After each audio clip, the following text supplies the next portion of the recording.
saw a person walk in with an AR-15 gun. Witnesses say that they heard pops. What we know confirmed is at least 2 people have been shot at a Manhattan office building. In that area, there's Bank of America, a number of banks, too, a very, very heavy police presence in that office building in Midtown Manhattan. We do have Kendall Green now with the very latest. Kendall, if you can hear us, where are you and what can you tell us? Hey, what's going on, Natasha? We're here along 54th and Park Avenue. The building in the middle of the scene is right there near 943 Park Avenue, not too far away from us. And they've been pushing us back for quite some time as well since we've gotten here. And we talked to a bunch of witnesses who told us they heard some of those shots ring out, and they also heard warnings coming from other citizens that there was a shooter inside that building. And I have some of those witnesses right here. I'm going to be joined by one of the individuals who was inside pretty close by. Talk to me about what you saw, what you heard. Just tell me about it. I was city biking home from work today from downtown, and I pulled up and I saw, 3 or 4 cops, going in with guns. I saw a car, black, BMW parked right outside the building, which looked like, the shooter's car. And then I saw, 5 minutes later, 2 people getting dragged out by police. Not sure if it was the shooter or civilians, but I saw 2 people, immediately put in an ambulance. Couldn't tell if they were alive or dead, but yeah, it's pretty scary. You said that you thought there was some sort of robbery or something going on. And yeah, it looked at first like it was some sort of robbery, and then they, transitioned into I believe that's the Blackstone building. And then, 3 or 4 cops immediately went in, and then, 5 minutes later, a couple hundred cops and, first responders showed up, and, 2 people came out, in the hands of the law enforcement. I'm not sure if they were alive or dead, but it looked like, they looked kind of dead to me. And to see this type of response here along Park Avenue, a bunch of businesses, including where you work as well. I mean, the surprise about it. Yeah. Sorry, say that again. To see this type of response here along Park Avenue, I mean, nobody could imagine. Yeah, it's shocking. I've been living here for 7 or 8 years, and I've never witnessed something like this. Very sad, and I hope everyone's okay. And shout out to the police and first responders for showing up within minutes to the situation. So I hope everyone's okay. Yeah. Thank you for talking. Yeah, absolutely. There's other witnesses here, well, folks here in this area who are evacuated. They've been here for a while. We're going to bring a couple more in. Just what did you see earlier when you got here? Just talk to me about it. So my office has an exit on 52nd and Park, so I was just leaving to go home, and I go east, and we were on the block, saw just a few cop cars, a few machine guns like running around, and then out of nowhere, they started pushing us down to 53rd because they realized that the shooter was in the 30th window and we were in the shooting zone. And then, cops and ambulances have just been coming like crazy. You've been here for how long now? Probably about an hour. Yeah, about an hour and a half now, trying to wait. Originally, we were back over on 51st and 52nd, and they started coming like right away saying, get back, get back. Then you started hearing and seeing cop cars coming from all different directions, the ambulances shutting down the roads. And then we've just progressively been like shut down more and more. And when we asked a police officer, they did confirm there was an active shooter, as if we didn't already know. But they haven't given us any other details. We're finding out from the news more than we are the police officers at this point. Appreciate y'all taking the time. Obviously, it's definitely a situation here. We spoke with another individual who also saw that was evacuated as well. We'll give you the latest on that in just a minute. Yeah, Kendall, witnesses there painting a really terrifying scene, talking about a shooter perhaps on the 30th floor with police officers running with machine guns. I know that officers are pushing a lot of our reporters around this perimeter. As you can see behind you, still a very active scene. Maybe you can tell us about what's in that area in terms of the building. So I've heard Bank of America, potentially a Blackstone building as well. Any idea of the different businesses that are in that building? Particularly, I can't tell you the particular buildings that's well, the businesses specifically, but Blackstone, I believe, owns 943 Park, well, 349 Park, and I believe Bank of America is housed within that building as well. So all of the different buildings, not specific. I can't give you specifics on it. I'm sorry about that. Yeah. So you're on Park Avenue near 52nd. What does that? Where are we seeing? And I think right now we're looking at Skyfox video too from one of the vehicles here. Again, just you're joining us right now. We know that 2 people have been shot at a Midtown Manhattan office building. This is 52nd between Park and Lexington Avenue. We've been hearing a lot of witness accounts there on the scene with a number of our reporters in that area. Please avoid it because, as you can see, it's still a very heavy police presence.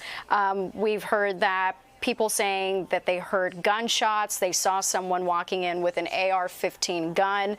We do know that at least 2 people have been shot. Our Kendall Green is on the scene, as well as Linda Schmidt. They're just being moved around in that very, very active scene. Again, a massive police presence.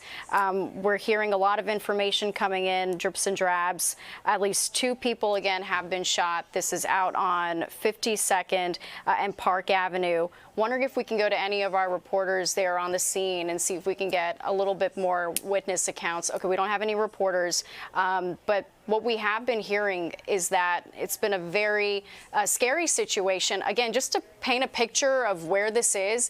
This is Midtown Manhattan, a very busy area in terms of there's an MTA station, subway station right there, 53rd and Lexington. You have a number of corporate businesses there.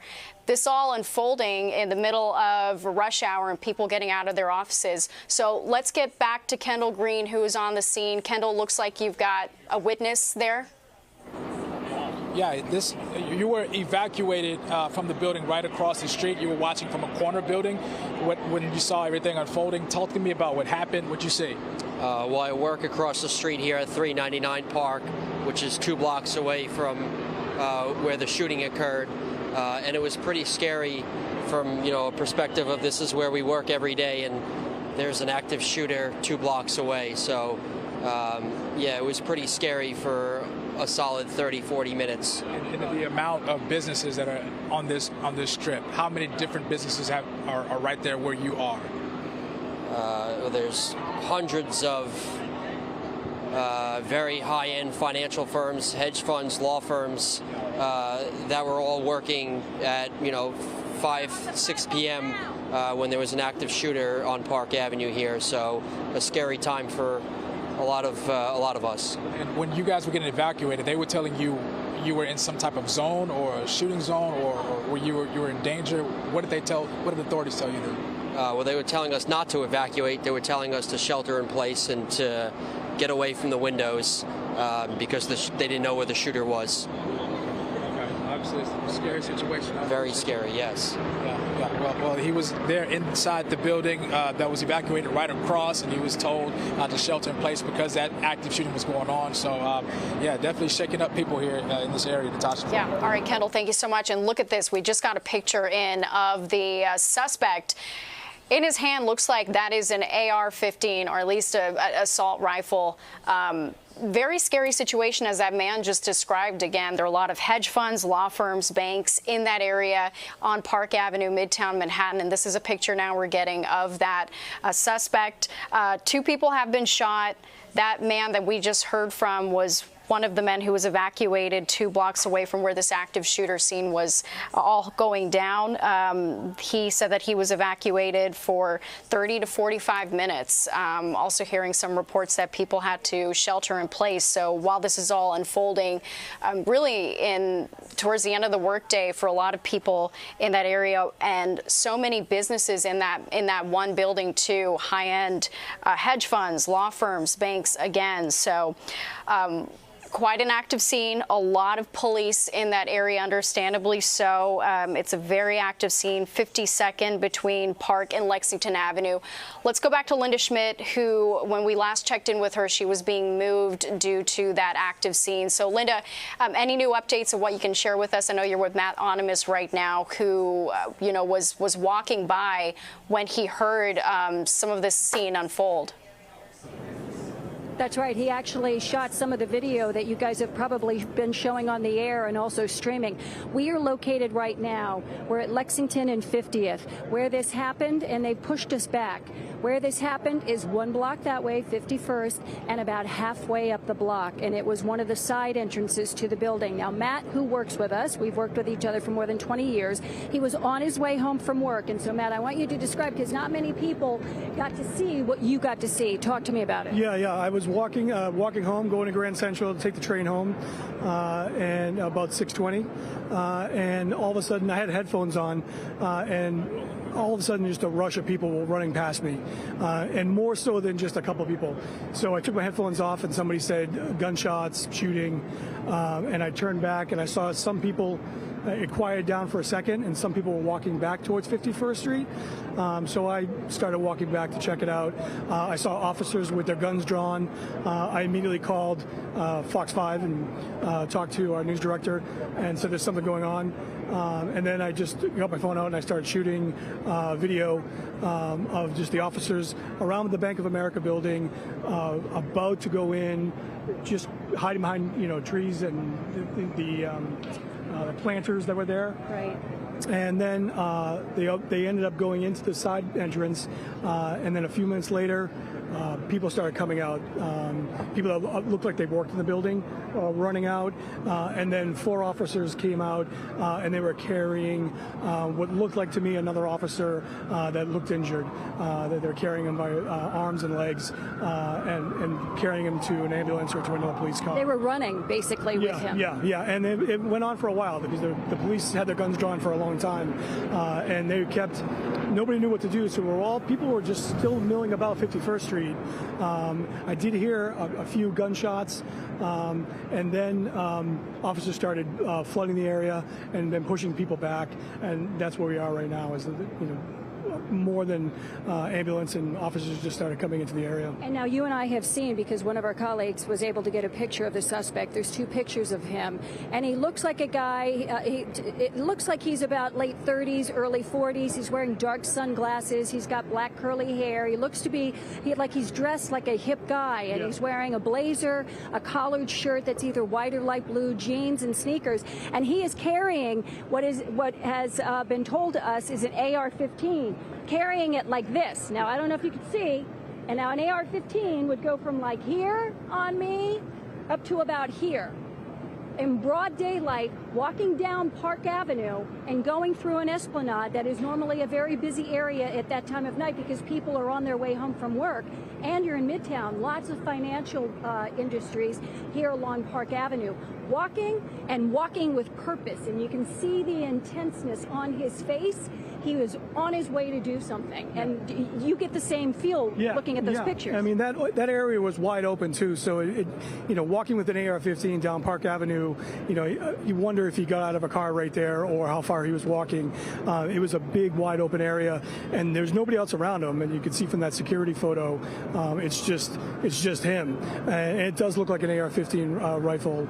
And when I was taking videos, I talked to one eyewitness that said that he spoke to a woman that was sitting right there. She saw somebody walk in with an AR-15, and she heard automatic fire. And that's what she told this gentleman who told me. Okay, now the building that we're talking about, again, is right around the block from where we are. 2 of the primary businesses that are in that building, the NFL, which it was reported that they told their employees to shelter in place when all of this was happening, and also Blackstone, a financial company. Again, this is along Park Avenue here in Midtown. Lots of financial companies here. They're not just down on Wall Street.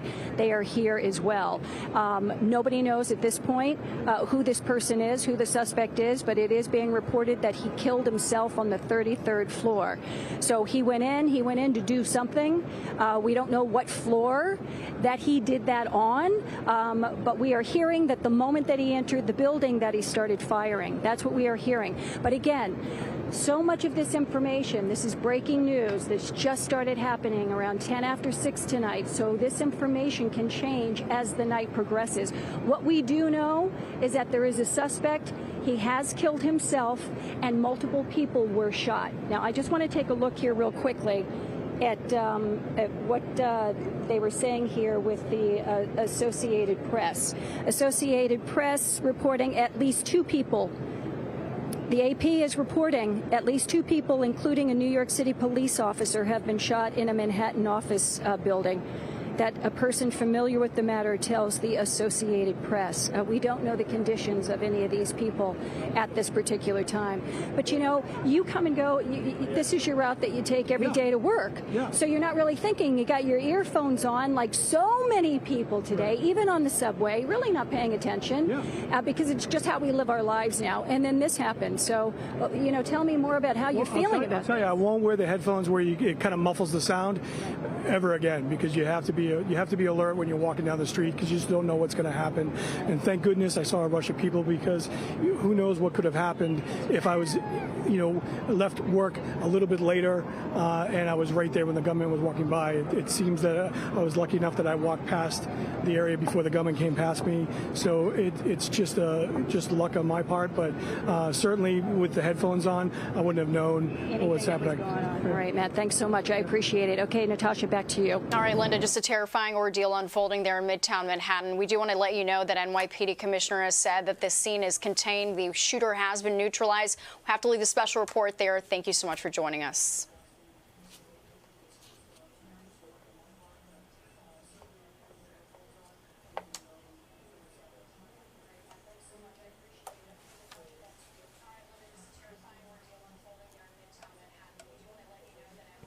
All right, and we continue coverage of a Midtown Manhattan shooting here on Fox Local. We're streaming live. So what we do know is that at least 2 people have been shot in a Midtown Manhattan building. This is on East 52nd between Park Avenue and Lexington Avenue. Sources say that the shooter has killed himself. We're still learning more information. Again, this has all been unfolding. We first started hearing about this sometime after 6 p.m. A lot of witness reports paint a very, very scary situation, and we even have pictures of the suspect kind of just striding into this area of Park Avenue and East 52nd Street with an AR-15 along his side. So at this point, NYPD tells us that the scene has been contained and the shooter has been neutralized, but it is still a very active scene out there. A lot of police presence. A lot of the area has been shut down. We've got a number of reporters on the scene as well, Linda Schmidt, Kendall Green, who've been reporting and grabbing some witnesses to talk about what they're saying. One person telling us that they heard gunshots popping. They also saw that shooter walking into the building with an AR-15. This is a look from Sky Fox right now, live over the scene. Officers look to be searching a vehicle. It's a very, very active scene. We're kind of getting all the details right now. Still a very large police presence. Well, what we do know is 2 people have been shot, at least 2 people, including a police officer, and this has sparked a massive police presence. We know that this is a very busy area in terms of commercial businesses, big hedge funds, law firms, banks. You think about this around 6:10 with this all unfolding towards the end of the workday, and there's a big MTA station in the area as well, 53rd and Lex. People at the end of their day heading home, so this sparked a shelter in place for a lot of the businesses in that building. One person who we talked to said that he was evacuated for 30 to 45 minutes. So as you can imagine, a very scary ordeal with people hearing gunshots, with people even seeing the shooter walking in with an AR-15. Let's get out to Kendall Green, who is live in that area. Kendall, it's still a very active scene behind you. What can you tell us? Yeah, hey, good evening, Natasha. We're here along Park and 54th. I'm just going to give you a look right now. You see a bunch of people. They were inside a building that's pretty close to where everything unfolded. They're now being evacuated. Several folks in that situation who were working in this building at the time, they tell me they were told to be in a shelter in place because that was an active shooter going on. And I talked to a few people out here that are waiting for loved ones, just wanting to make sure that they're okay. But one of the witnesses we spoke with earlier, he says he was in the corner building that's about maybe a block over, just from the corner from where this all happened. And one of the managers or law enforcement, they told him that they needed to be in place. And he looked outside from, I think, the 30th floor, he recalled, and he saw that the danger inside. But as AP has reported, at least 2 people, including New York police officers, were shot on Monday in Midtown office building that houses some of the country's top financial firms and National Football League. That includes the National Football League. And police haven't immediately identified any victims. But we spoke with one of the witnesses here who says he saw some of those victims that were in a black BMW. I believe Sky Fox had some shots of that actual car. But he said he saw they didn't appear to be alive at the time when he saw after this shooting. He said about maybe early, once the shooting happened, he heard saw about 5 officers, and then from there, this is the scene you have.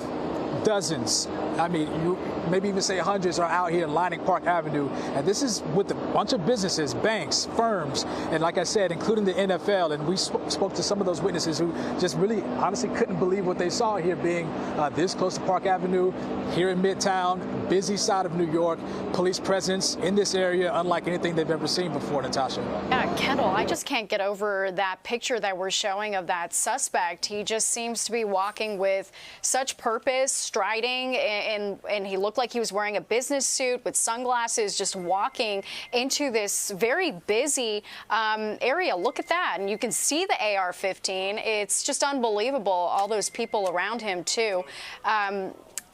You know, what's your take? What's the, I guess, are there still people out there just in shock? Yeah, I'll show you. We want to show you some of the folks. If you look in this area, you can see folks are lining this sidewalk where police have moved us back, and some of them have been looking at pictures of that suspect, and they've been standing here just basically in awe, like in shock of what they saw. This is an AR-15, as you described, walking into a building like that. So, of course, you know, there's a lot of shock here, a lot of worry, because it's unlike anything they've ever seen. But yeah, they've been here. Some of them have been here for the last hour and a half since this stuff unfolded. And, you know, they told me they couldn't believe this was happening. What do we know about that black BMW you mentioned? Because we do have video from Sky Fox showing police appear to be taking things out of the car, looking at the car. What are you hearing about this vehicle that police are searching? Yeah, this is according to witnesses, not anything confirmed by police so far. But one of the individuals that we spoke with, he said that he saw those individuals after the shooting he said they weren't in. They didn't appear to be alive. And he said that there was also maybe an attempted bank robbery in that area, and that may have been the start of it. So we're not sure how, if that's the exact connection here, but he told me that was a bank robbery in the area. And when he saw that those people were there, he assumed that those were the perpetrators involved with that shooting so far. Yeah, it's really interesting because people were hearing the gunshots and bank robbery. And again, we're getting all this information in drips and drabs, but we're also hearing from sources that the shooter shot himself on the 33rd floor. So you have to imagine that he was in the building for some bit. Are you hearing anything about that, Kendall? Yeah, we don't know about how long the shooter was inside, but we did see some of the people that were standing here on the side worried about their loved ones because they work here close to where everything was happening. So if he was there in that same building, I couldn't imagine having a family member inside or worried about whether they're safe or if they're going to be okay with something like this going on. Yeah, such a scary situation. We even talked to Matt Onimus, one of our Fox employees who was walking home trying to grab a train from Grand Central, and he said he just saw police officers rushing down the street, some of them with machine guns. So, and this is a very, very busy area. Behind you, what seems to be the perimeter in terms of police presence? It's got to be at least, I'm here on 54th, it's got to be at least 3 to 5 blocks here along Park Avenue. So 54th Street, East 54th Street, this scene basically spans a couple of blocks. It looks like it's all the way to 50. 55, 56, a little further up, well, further down, I'm sorry. But yeah, I mean, it's just laid with a bunch of police, laid with ambulance, laid with law enforcement here, just trying to keep a hold on the matter right now. Yeah. Quite the active scene there, Kendall. And I do want to say, for those of you watching right now, we did get an update from NYPD Commissioner Jessica Tisch saying that the scene has been contained, the lone shooter has been neutralized. So whether this is an active scene in terms of a crime scene, this is what they're working on right now, and that's why it's still advisable to just stay away from that area. Heavy police presence in the area of 52nd and Park Avenue, 52nd between Park and Lexington. Very active scene right now. This is a look from Skyfox. We keep hearing about a black BMW that was involved in this. We're still hearing information, but as we pull out here, you can see just how big of an area this is, and that this is just essentially a pavilion, home to a number of hedge funds, law firms, banks, a lot of people, hundreds of employees in that area who were sheltering in place when they heard about an active shooter situation. This happening at the end of the workday on a Monday, so very busy, and then people. We've heard witnesses say that they heard gun pops, and then we have a picture of the suspect as well, who this picture truly just unbelievable of him just walking into this pavilion with an AR-15 just by his side, and you just have to wonder how he was able to get this far. It looks like he's just on a mission, and it's just a really scary situation to see in the middle of the day, 6:10, end of the day, work day for a lot of people, hundreds of people in that area. And this building, home to the NFL headquarters, JP Morgan, Blackstone, a number of law firms as well, and a massive police presence still going on right now in Midtown Manhattan, 52nd between Park and Lexington Avenue. Let's go back to Kendall Green. Kendall, you were on the scene and you've been talking to a number of witnesses. Do you have anyone right there with you? Yeah, I got you, Natasha. Well, this is one of the folks that have been here on scene. You're looking at this picture. Talk to me. You work here in this area, right? I live in the area, okay. So I was shopping. You're looking at that picture of the individual with that AR-15, that weapon taken into that area. What goes through your mind? Well, first, it's super scary. Like, I just landed on a plane this morning on a trip to South America, and this wasn't my fear while I was out there. So seeing something like this so casual, like, I don't know, it gave me a very eerie feeling. It's just, it sucks. And we do know that there are casualties here associated with this. Any reaction with this being such a busy stretch here in Midtown? Yeah, it's literally the middle of the day, and I was walking, and I was seeing a whole bunch of people just casually walking, and all of the police cars and the firefighters and the helicopters going that way, and I'm looking around, I'm like, everybody's normal, but something, as a New Yorker, I'm like, something is definitely going on. So we walked over here, and to hear that that's something that's happening broad daylight, and as I'm looking up the news to find what's going on, I'm seeing all the other shootings that have happened today or yesterday or this week, and I've been gone, so I've been gone for a while, and I didn't realize that's what was going on, and it's very scary, very unfortunate. You got to be unnerving. I appreciate you making some time for us. Yeah, so I mean, we've been still seeing folks coming out. It seems like they're coming out slowly, not just they're coming out in drips, basically. A lot of folks are coming out of this building, and I'm assuming it's the same thing for other buildings that are close here in this area. But yeah, that was a reaction to an AR-15 being carried in a building housing finance firms and banks, in the NFL as well. So I mean, yeah, definitely unbelievable. Yeah. Natasha. Just a scary situation. Yeah, when you look at that picture, it really, just as she said, it truly gives you an eerie feeling of that suspect just walking leisurely with an AR-15 into this very busy building. Kendall, you did talk to someone who was just 2 blocks away from where this active shooter situation was going down, and he talked about being evacuated 30 to 45 minutes. Tell us a little bit about what he said. Yeah, he said he initially heard that there was an active shooter. A witness, they told him and warned him that that was going on.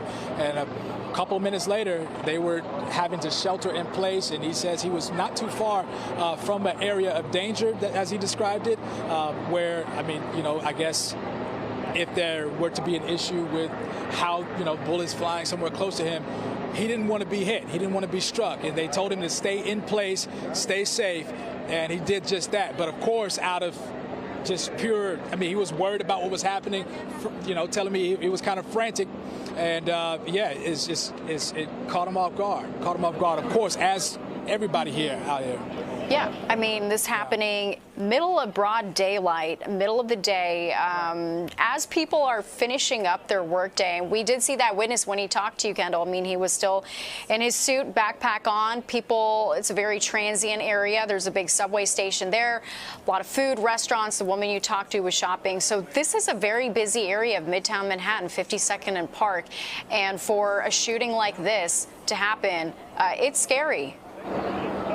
Yeah, not just workers, not just residents, just folks in this area just shopping, as you just mentioned. But you can see several folks who look like they're coming from these finance firms. They still have their suits on, as you mentioned, and we're looking at one of them walk past right now. We're looking at one standing right beside me. I'm going to try and talk with them to see if we can. You mind talking with us for a second? Were you inside at all? Are you guys? Were you inside at all? We're going to bring them into that shot. But what was going on? I'm going to have you. Right here? Yeah. Oh, no, I wasn't in that building exactly, but I was in 399 Park, pretty much like right next door.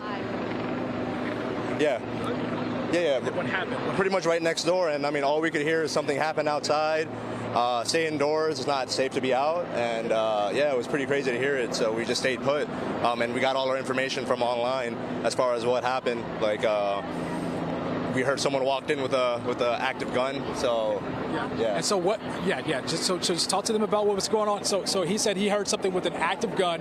He was actually on standby somewhere else. But he was telling me he was inside, and he didn't know what was going on at the time. Natasha. All right, Kendall, thank you so much. We want to go to Arthur Sheehan right now. He's at Columbia Presbyterian Hospital right now on the Upper East Side. Arthur, we're hearing that that's where the police officer was taken in. What can you tell us?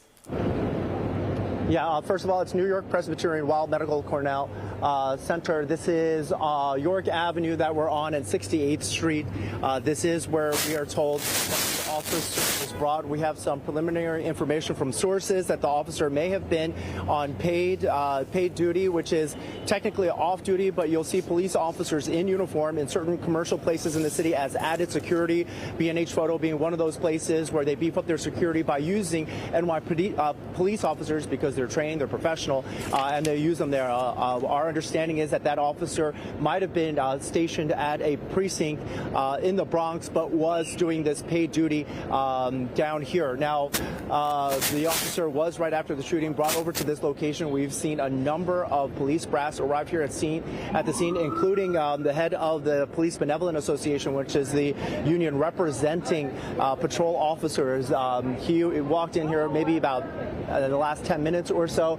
Going inside, we see another convoy of police cars going by, and there's been an influx of police officers descending on this location to sort of control the traffic and to control the flow. As for the condition of the officer, we don't know yet. The NYPD and the city's officials have not said anything. They've talked about other parts of the scene there, but they have not talked about the condition of this police officer. From sources, we know that his injuries were considered to be very serious. Now, worth pointing out, some of the discussion going on right now is whether or not that officer was wearing a vest. And from our information, that the NYPD's officers do wear vests, but while they are very effective at preventing penetration from 9mm weapons, that if in fact the shooter was using an AR-15, the rounds that are fired from that, we are told the vests that police officers wear might not be effective in those cases. It's simply not a weapon that's used very often here in New York City. Another police car zooming by right now. But that's the latest from here at New York Presbyterian Weill Cornell Medical Center. The officer is inside, the condition unknown, but believed to be very, very serious, if not grave. Yeah, Arthur, while I have you, because I do know that you have a number of sources and was hearing earlier that the shooter shot himself, what can you tell us regarding what you're hearing with that? Yeah, so we see well, let's talk about the official word from the city. NYPD Commissioner Jessica Tisch sending out a message that the shooter was neutralized. That language seems to imply that they did it. What our sources are telling us is that the shooter, if neutralized, was because of a quote-unquote self-inflicted gunshot wound that he was discovered on the 33rd floor of that building. Again, maybe the end result is the same in saying that the gunman is not believed to be a threat and that scene from an active shooter standpoint is under control, but our sources are saying that the shooter is dead from a self-inflicted gunshot wound. We do not know which weapon. The surveillance video, I don't know if we've been putting it on the air, shows the suspected gunman walking into that building, and it looks like 51st Street, by the way. I know we're talking a lot about 52nd Street, but it looked like he walked in through the 51st Street Park Avenue entrance and had a weapon in his right hand that resembled a camouflaged AR-15. Not sure right now that self-inflicted gunshot wound, what weapon was used. That's certainly something that we'd like to find out. But that's what we're hearing from our sources. Officially, the NYPD says that the gunman has been neutralized. Yeah, and while I have you, Arthur, I mean, we did show that picture. It's kind of unbelievable. If you've seen the picture, it's just this man walking casually in, just strolling into that pavilion off of 51st. Looks like he's in a business suit. He's wearing sunglasses. He's got that weapon drawn to his side. Looks like he's just striding in. When you look at that picture, what do you make of it? That's a great question right now. There is a casualness to it. It looks like he knew where he was going, now, there are a lot of financial institutions in that building. It's been pointed out the NFL's offices are in that building, and I think at some point Deutsche Bank was in that building too. There is a vehicle outside that is of interest to investigators, and from our understanding, it's considered a luxury vehicle. So this individual may have had means. So that will all probably be folded into the key question of what was the motive behind today's shooting. Of course, it doesn't excuse it in any way, but investigators want to know what drove this. To also find out if he was working with any accomplices. Worth pointing out, immediately after he was found neutralized, that scene was still considered dangerous. They wanted to see if there were any other devices that might represent a danger in that building. And if obviously they want to know if he was acting alone. But certainly from that surveillance shot that you described, it looked like he was walking in by himself. And seems like he's walking with purpose. Just a terrifying ordeal. We want to get out to Kendall Green right now. Arthur, thank you. Let's get to Kendall, who's on the scene right now. Kendall, you are talking to this gentleman who works at 399 Park, which is just a couple of blocks away from where the shooting happened. Right. This gentleman, Shad, you were just a couple blocks from where the shooting happened, and you said you were in shelter in place for how long? For about like 2.5, 3 hours. We were stuck in there. They told us to stay put. They told us that there was something happening outside, and it's not safe to be out there. So we just tried to stay put and do what we can. Yeah. And to know that shooting happened right there, next door. I walk that way. I walk that way all the time. Like I get lunch there. I sit there. I have a lot of friends that work around here. So it's just crazy to hear something is happening so close to you. Like you hear about it on the news, but then when it's right there, it's crazy. And what's going through your mind? You said you have a whole bunch of friends that work here in this area. What was the sentiment when you talked to them about what was going on? Were they responsive? No, I mean, as soon as I realized that, because it took me a second to realize, wait a minute, I have other people here too. And so I started calling people up. Thankfully, they were okay. Some people didn't come in today, which is great. But no, I mean, it was just straight panic, as soon as I heard it. And what, you said 3 hours. What's going through your mind when you're in there and you're watching everything unfold? Yeah, I mean, we weren't getting much news or information at all, as far as like from the company. I mean, obviously we're just kind of there, staying put, trying to hear what's happening. But I did hear from friends, and I heard from, certain news articles online that basically what was happening. An active gunman walked in, and he walked straight into a building.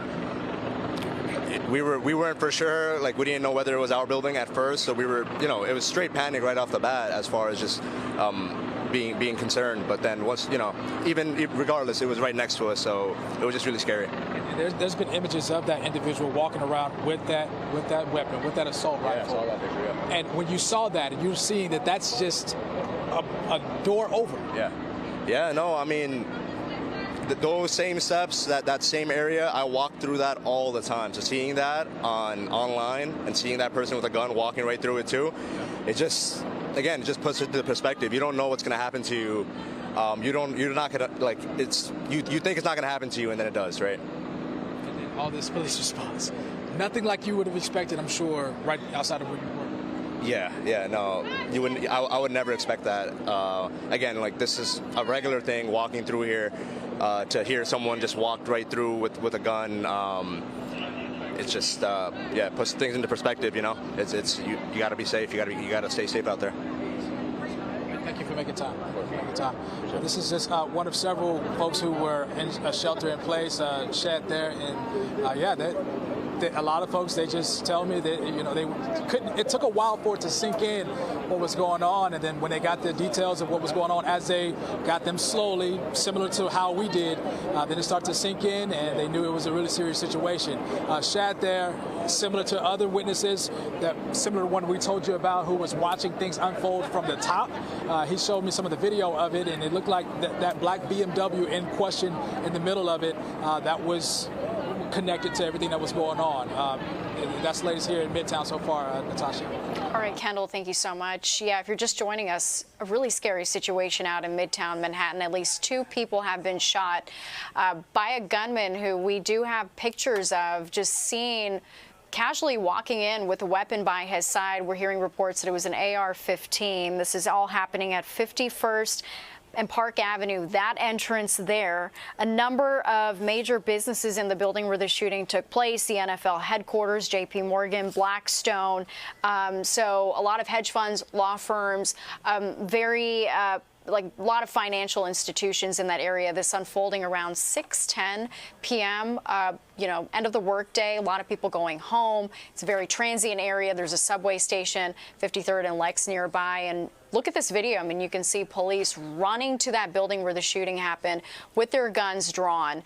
And at some point, you can even see other people, and looks like just employees. I mean, you think about these buildings have hundreds of employees just running out. We've talked to a number of people who were, you know, evacuated 30 to 45 minutes, just trying to get home and not really knowing what's going on, hearing gunshots. And then we also do have Arthur Chian, who is on the Upper East Side. This is NYU Presbyterian, York Avenue, and that's where we know that an officer was taken to the hospital. We're trying to learn more information about that officer, but one officer has been shot, another person at least, in what appears to be a very scary situation unfolding in the middle of the day. We do have Arthur Chian, who's live. Arthur, what can you tell us? Have you heard anything about the officer's condition?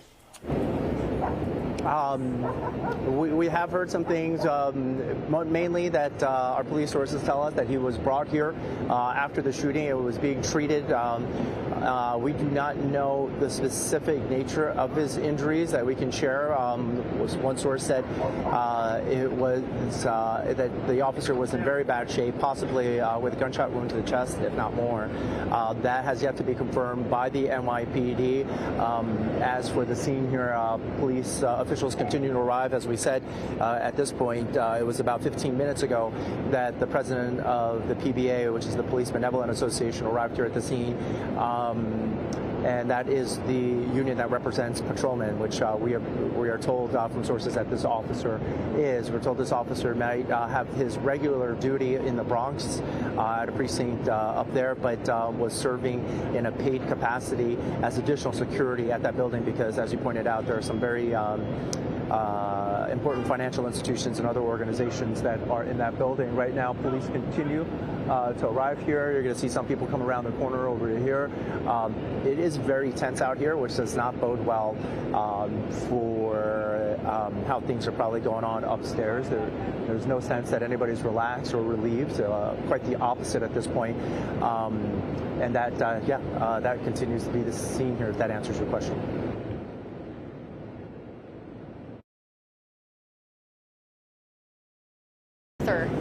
Last time we spoke, you'd mentioned something about the police officer and whether or not the officer was wearing a vest. Any more information regarding that?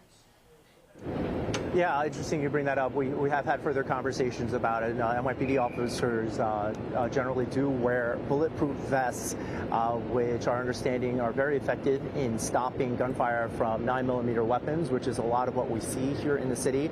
Our understanding is that there are more rounded bullets that it fires. Obviously, nobody wants to get shot with that either. But when it comes to an AR-15, both some of our own crews and sources are telling us that fires a much more powerful round and one that is pointed. So the ability for that to that type of round to penetrate is much more deadly. So just the fact that this officer was shot, for instance, if he was shot in the chest, doesn't mean he wasn't wearing his vest. He could have been wearing his vest, but an AR-15 is such a powerful weapon that it will penetrate police vests. We're told that round is called a 5.56. And we'll look that up and see what that looks like. And this is all based on information on that surveillance video capture that you said we've been showing, which was in the right hand of the alleged gunman as he walked into that building.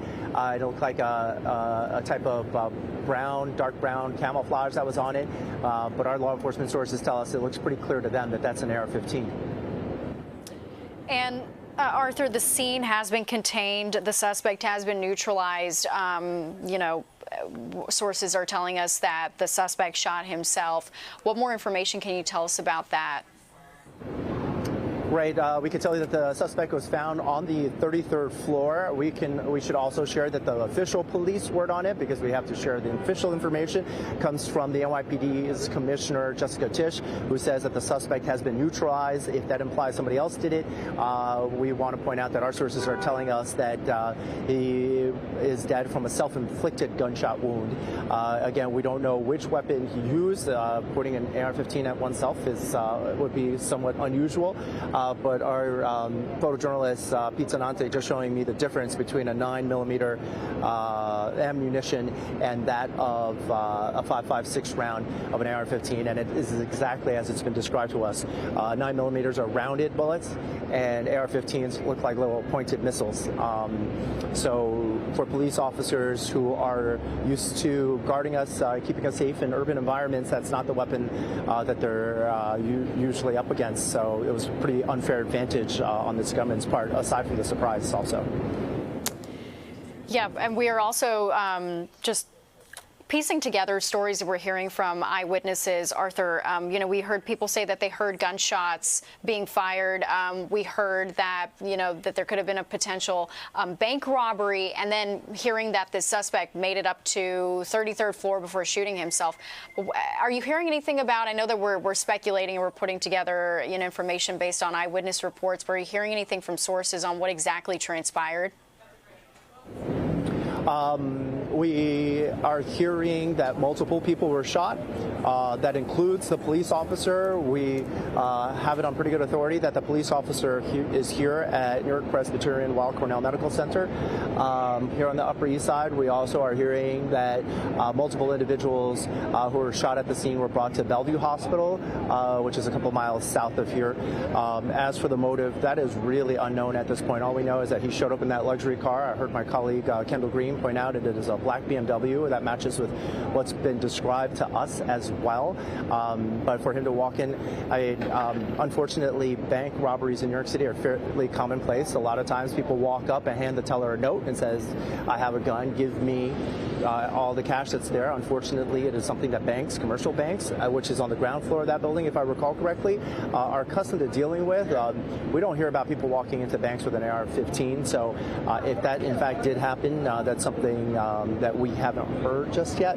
But hopefully we'll get that from city officials, importantly, when they do finally brief us on this. Yeah, Arthur, we are talking about an AR-15 style gun. We keep showing this picture of the suspect walking into that pavilion on 51st and Park, and it really is a stunning picture because it says a lot without saying a lot. It looks like this shooter is walking with purpose, wearing a business suit, sunglasses, with just unbelievable to have an AR-15, a weapon like that out, just walking in. Feels very eerie, feels casual. And the middle of the day, I guess Arthur, paint a picture of what it feels like when you look at this picture, knowing that this is happening after 6 o'clock, people are getting out of work, and it's just a scary, scary ordeal. Yeah, it is an incredibly vibrant area. Well, we talk about it being a commercial district, but right where that area is that we see in that picture him walking through is a public plaza. It's got water fountains. That's where they hold concerts, events out there for the public to enjoy. And if I'm not there right now, but if recollection serves, right south of that, right on the other side of the street of that, is St. Bart's Cathedral. Also very known for a very peaceful place. So to talk about how jarring this must have been for that area, that simply doesn't happen. Also worth pointing out that that is just a block away from the 17th Precinct Station House, which is on 51st Street between 3rd Avenue and Lexington Avenue. So for this location to be chosen, it really boggles the mind. I obviously feel very badly for the people who had to sort of wake up to this reality of what was happening around there for him. But that is, there are parts of the city that probably have higher crime rates. That is not one of them. Yeah, I can't imagine just loved ones and people who work there. They must be shaken going to work tomorrow after seeing a scene like that. All right, Arthur, we got to leave the conversation with you there. Really appreciate you talking to me. Let's go to Linda Schmidt, who is live on the scene. Linda, what can you tell us? Well, first, I just want to give you a heads up. The light on top of the camera here keeps flickering off and on. So if that happens, I just want you guys to be aware and our viewers to be aware of what's happening. We are at 50th and Lexington, and this is where we have been for quite some time now. And there are police, hundreds of police still on the scene. Lexington is still closed off from 50th until at least 52nd Street, because this happened right around the corner from where we are right now. But I want to bring in our colleague, Matt Onimus. Now, Matt was on his way home from work when this all started happening at around 10 after 6, and he actually heard some of the gunshots. But you and I were talking earlier multiple times, and you were saying that he had to have had a car, because that huge AR-15 that he was walking with on Park Avenue, someone at some point would have noticed it and called 911. Yeah, from that security picture, there's a big wide open area, like a big esplanade right in front of the Bank of America. I mean, and he seemed like he was all alone. Somebody walking with an AR-15 down Park Avenue and in that area, they would have seen him a lot sooner. I was walking home from work. I had my headphones on, so I didn't really hear anything, but I saw a rush of people rush past me, which then caused me to take my headphones out, and somebody said gunshots, shooter. I turned around, and I was in between 51st and 50th. I turned around and I saw police officers heading back around the Bank of America, so I walked back. I called the newsroom and I said there's something going on, and I started with my phone just recording, seeing what I could see, and I saw officers with their guns drawn on the side entrance, not at Bank of America on Park Avenue, but right on 51st. Yeah, and they were hiding behind planters, behind the building, and then they went in. A few minutes later, people who looked like they worked in the building came running out in a panic. They looked distressed. And then shortly after that, 4 officers came out, and they were carrying what looked like to me another officer who looked injured. They were carrying him by the arms and the legs across the Esplanade and onto Park Avenue, either to a cop car or ambulance. And then just police officers just ascended onto the whole scene, ambulance, and it just became just a lot of police presence after that. And when you first got here, too, you said when you had your headphones on and people started rushing towards you, you could also see the fear in their face. Yeah, that's why I took my headphones off. Normally, like you put your headphones on, and those AirPods, you can kind of tune out everything. I won't do that ever again, especially walking in the city, because I could see, and there was like a family with a little girl, and she looked scared. So I took my headphones off, and then I heard somebody say gunshots, and then as I walked back to 51st, I heard a gunshot. I didn't hear a rapid fire, but I heard a gunshot.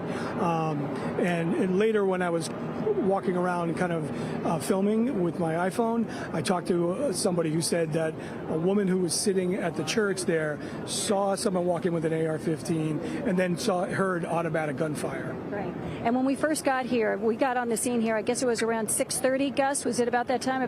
Gus is the cameraman, Gus Batista. Anyway, we got here about 6:30. It was organized chaos. I mean, the temperature here and the feeling of everybody within like a 4-block area. There was panic. There was some mass panic going on here, and police officers, literally hundreds of them, running around everywhere, trying to keep the public safe, pushing back not just the media but also the public, because people are just walking around. They're on their way home from work.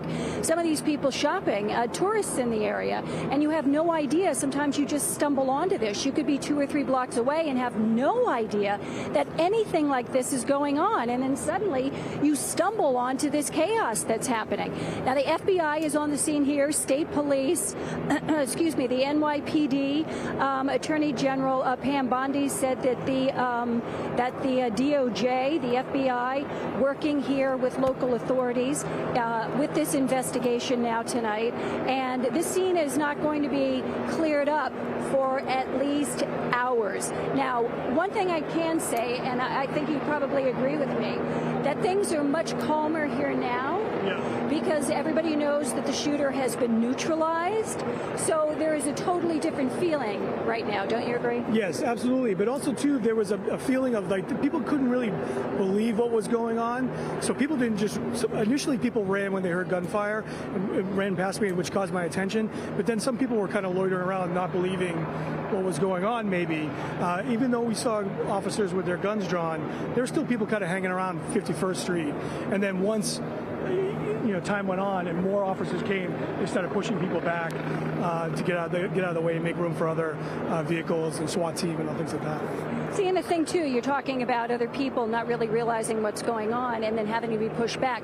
Gus, I want you to go ahead. I want you to show this crowd of people here. Now, again, this is the northeast corner, and we are at Lexington and 50th Street. And they've probably got, I don't know, maybe 30, 40 people over there. These people are now just standing around, for most of them. They're here because they're curious about what is going on. Obviously, they've seen a lot on social media, so they've heard about what's going on here. And then a lot of people then in situations like this race to scenes like this because they're curious. They want to see what's happening. They want to be able to get their own videos and post their videos. And some of this turns into a problem for the police because then they try to cross police lines. We saw that earlier. Gus got some video of a couple of people getting arrested because police at that point didn't know what was going on. They just knew there was an active shooter. And they kept trying to push people, not physically push them, but direct them away from the area that was dangerous, and people weren't listening to them. So they had to take a couple of people, at least that we saw, into custody. Natasha, back to you. You have any questions? Yeah, Linda, I have to say that when I first got reports of this shooting, my heart stopped because my sister used to work in that area with a private equity firm, and there are a lot of financial institutions in that building, 345 Park. I have a number of friends who texted me. One of my friends just left the building right before this scene unfolded. And also I'm seeing, you said this earlier, looking at that picture of that suspect just kind of casually walking into that pavilion on 51st and Park, business suit, wearing sunglasses, AR-15 by his side. Well, what did you feel when you first saw that picture? It was stunning to me. I mean, you would think after all of the things that I've seen in this news business that I wouldn't be stunned, but I still am. When I see something like that, it's jaw-dropping because you see this man and he's very, he's put together. He's got a cool look to him. His hair, he's got the sunglasses on. He's got a nice blazer, a collared shirt. He's got dark pants. It looks like blue jeans. It looks like a nice pair of sneakers. And then he's on Park Avenue of all places, with an AR-15 at 6 o'clock at night, just walking around. But he was also, it wasn't casual. It was a look of he had a sense of purpose. Obviously, he did because he had an AR-15 with him. But he had a mission. He was focused. He was looking straight. He wasn't looking around. He wasn't lollygagging. He had pulled up apparently in a car, got out of the car, walked into that building with the AR-15 and started shooting. And it's just, it is shocking to me. It's still shocking at this. I've been in the news business for 38 years, and when I see something like that, it's still stunning. Yeah. And heartbreaking. It's heartbreaking that could happen. Yeah. When people are leaving work, heading back home, and you think your loved ones are there, and then those people who rushed out, and Matt talked about seeing people just terrified and seeing that terror in their eyes. It really is such a scary situation. Linda, thank you so much. We really appreciate it. I want to go now to Kirk Burkhalter. He's a retired NYPD detective and New York Law School professor.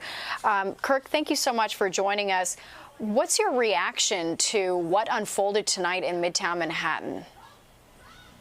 Well, it's kind of unbelievable, but unfortunately, it's a little bit of par for the course. I mean, since we can go back to 1998, 99, with the shooting at Columbine, we have seen this proliferation of active shooters attacking venues and office buildings and schools and other places where one wouldn't expect this. So it's not expected, but yet it's not totally incredible.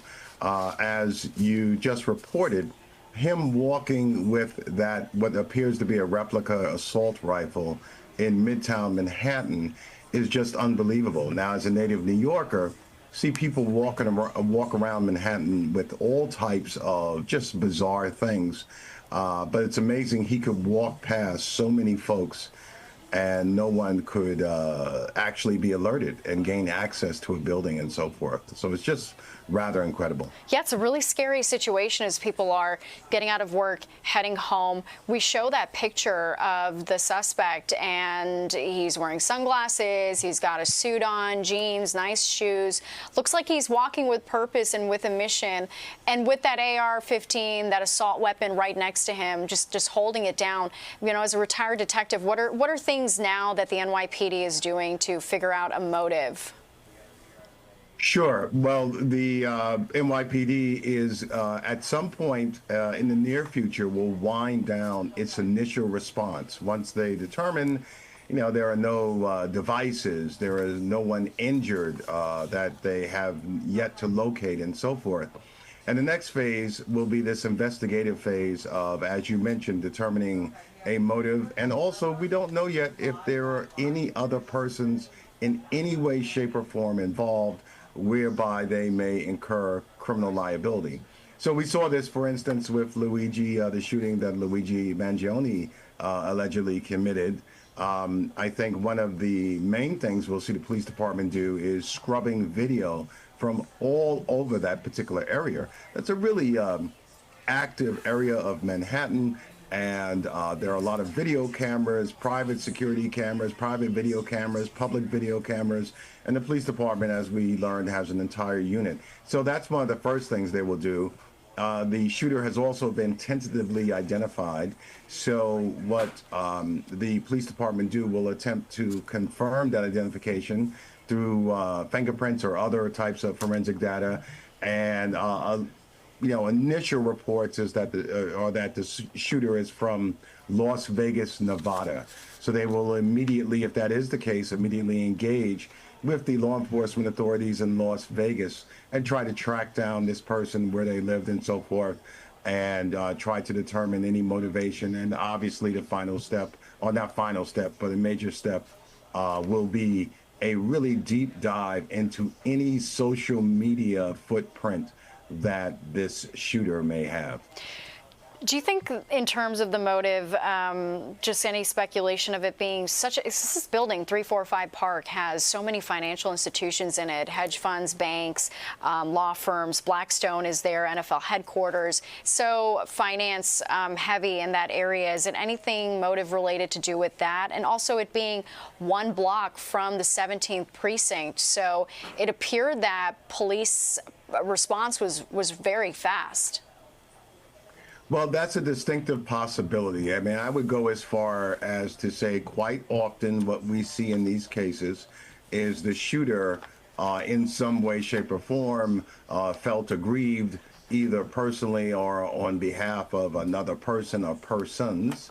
So I would think the first thing the police department is going to do is look at who occupies that space, what business entities are in that space. You have the NFL, you have Blackstone, you have various law firms. So I would not be surprised to find that the shooter has had some form of history with one of those business entities. Needless to say, he had to walk by several other businesses, you mentioned a precinct and so forth, to get to this one specific building. So it wouldn't be unreasonable to assume that he had some type of beef or grievance with some entity in that building or person even. Yeah, pretty wild scene there. Kirk Burkhalter, retired NYPD detective, thank you so much for joining us and for your insight. You're quite welcome. All right, now I believe we're going to go to Kendall Green, who is on the scene. Kendall, any more information you can share with us? Hey, good evening, Natasha. I'm just telling you a lot about the witnesses who were working here in this building on 399 Park Avenue. They were alerted about the shooting, but within about 2 to 3 minutes of it happening, and the police presence went from a few officers to the droves that you see right here, right now. You still see still an active scene, still a bunch of folks, law enforcement here in the area. But we spoke with several folks who work in the finance industry who were telling us that they got the alert and they were on the 30th floor where they could see a lot of the action taking place, and they were told to shelter in place. Now, from that corner building, well, from that corner office, they saw that black BMW with believed to be connected with that perpetrator, and they saw all the connections going on. Well, they saw what was going on there, but they told me that they were told to stay in place, and many of them, they told us they didn't think that something like this would happen so close to where they work. Some of them, many folks out here, they were shopping. There were folks that just live out here, and with these with professionals here in this building, just simply stunned by everything that was going on. So we do know now that the scene is contained. The shooter has been neutralized. What's the mood out there now? Because I know earlier Linda said that things are really calming down. From when you first got to the scene to now, how have you seen the mood shift? Yeah, from where I am, there was maybe 3-4 dozen people, 50, 60 lining the streets. Now it's maybe, looks like between 20, 30 still with their phones out, just recording what's going on, standing by, trying to get more information of it. But earlier, this place was packed, and police officers were moving folks out the way, telling us to get back. At first, we were really close to the building right here at 399 Park. They moved us across the street.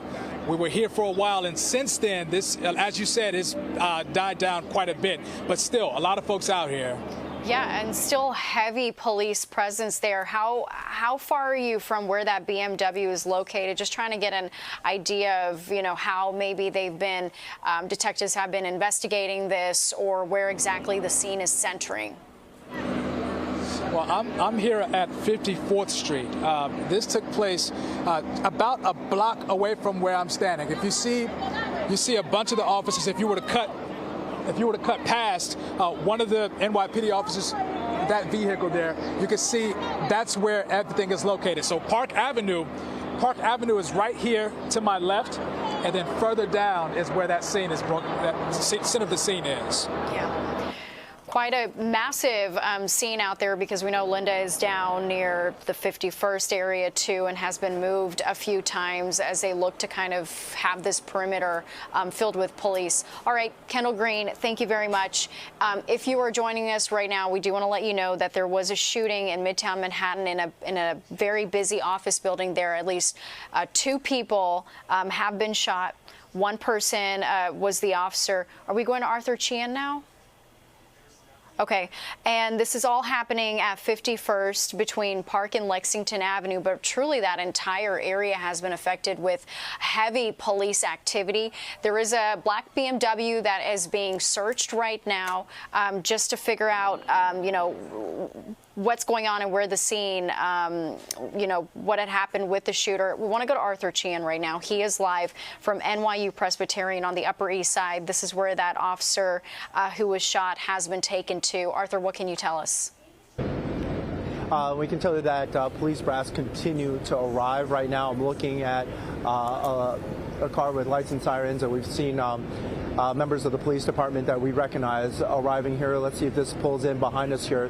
This vehicle here might be Mayor Adams, who we are told is on his way down here. This is a This is New York Presbyterian Weill Cornell Medical Center here on York Avenue between 68th Street and 70th Street. Another convoy is coming. And I could ask, our photojournalist Pete Sanante is already focused on the vehicle, but two are coming right behind him. And splintering off. All right, so there are multiple entrances into this building, and they look to be going in different ways. But the latest word that we had from Mayor Adams himself is that he was on his way to the hospital.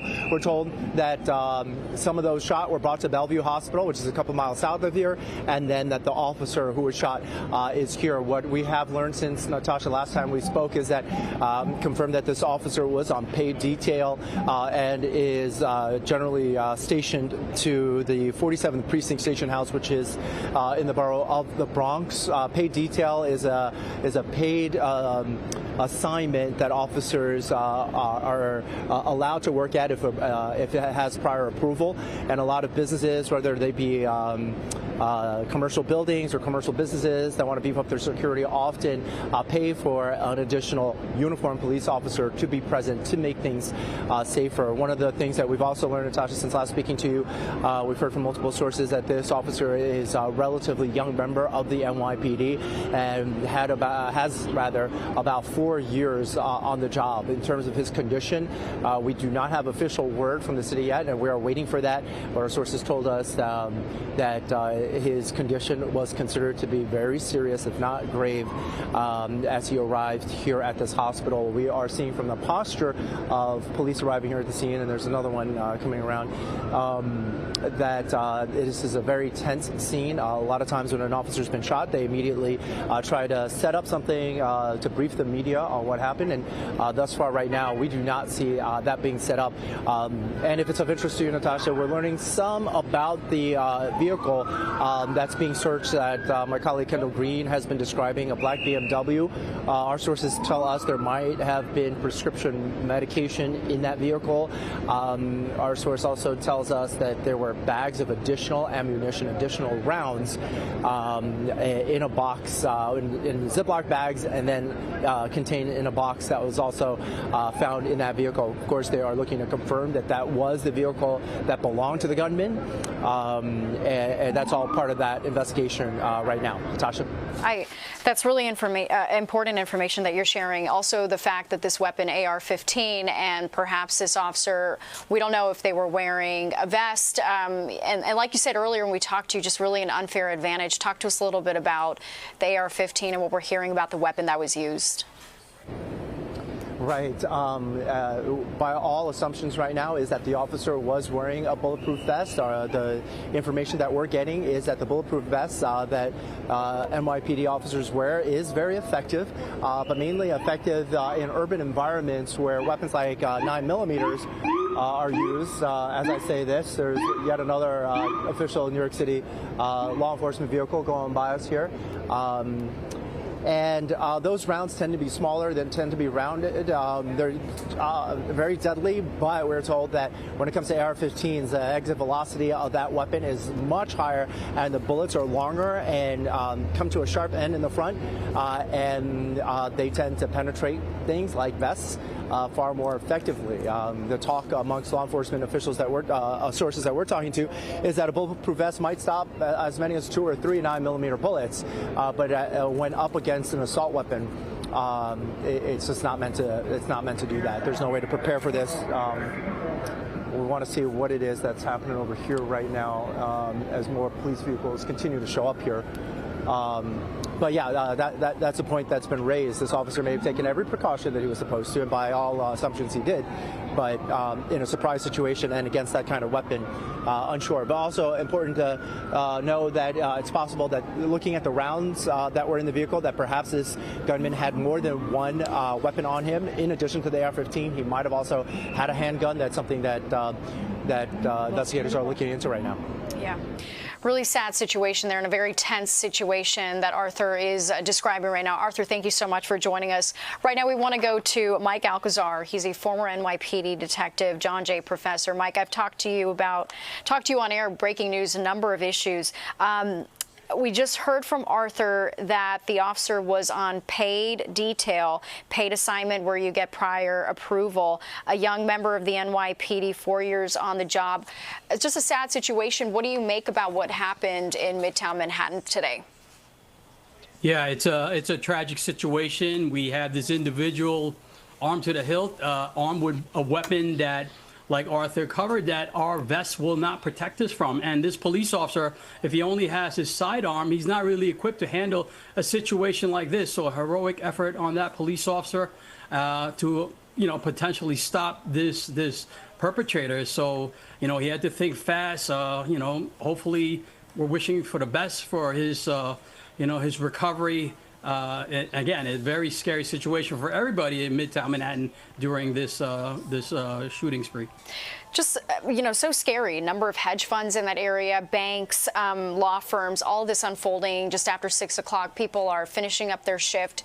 It's a transient area. And then we see a picture of that suspect just walking, looking like he's on a mission, sunglasses on, just out openly carrying that AR-15. It truly is a shocking image. When you looked at that, what did you think? The first thing that came into my mind is that this could have been a lot worse. We don't know the official count. I heard it was like 6 people shot.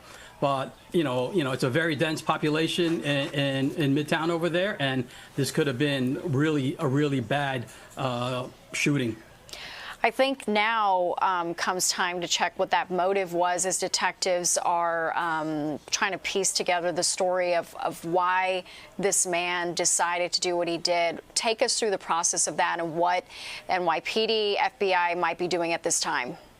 Yeah, so once they identify the perpetrator, they're going to go through his, electronic history, his arrest history. Any recent complaints that might have been lodged against him, any other complaints that he might have lodged against anybody. Where did he work?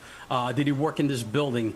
Was he recently terminated? It's a lot. It's a lot to sift through. It's a lot of information to go through. The vehicle that he drove in, where did it come from? A lot of video surveillance that we're going to have to track. His way of travel. Are there any potential accomplices? Did anybody help him? A lot of processing right now, a lot of interviews. They're going to interview the witnesses that were on the scene, any potential tips that are coming through right now through Crime Stoppers that might help us identify the perpetrator and his motive. So I'm sure all that information is being gathered right now and being processed. And sources say that there's a black BMW 2 in question, and they're finding prescription meds in there, bags of ammo. What do you make of that information that we're getting?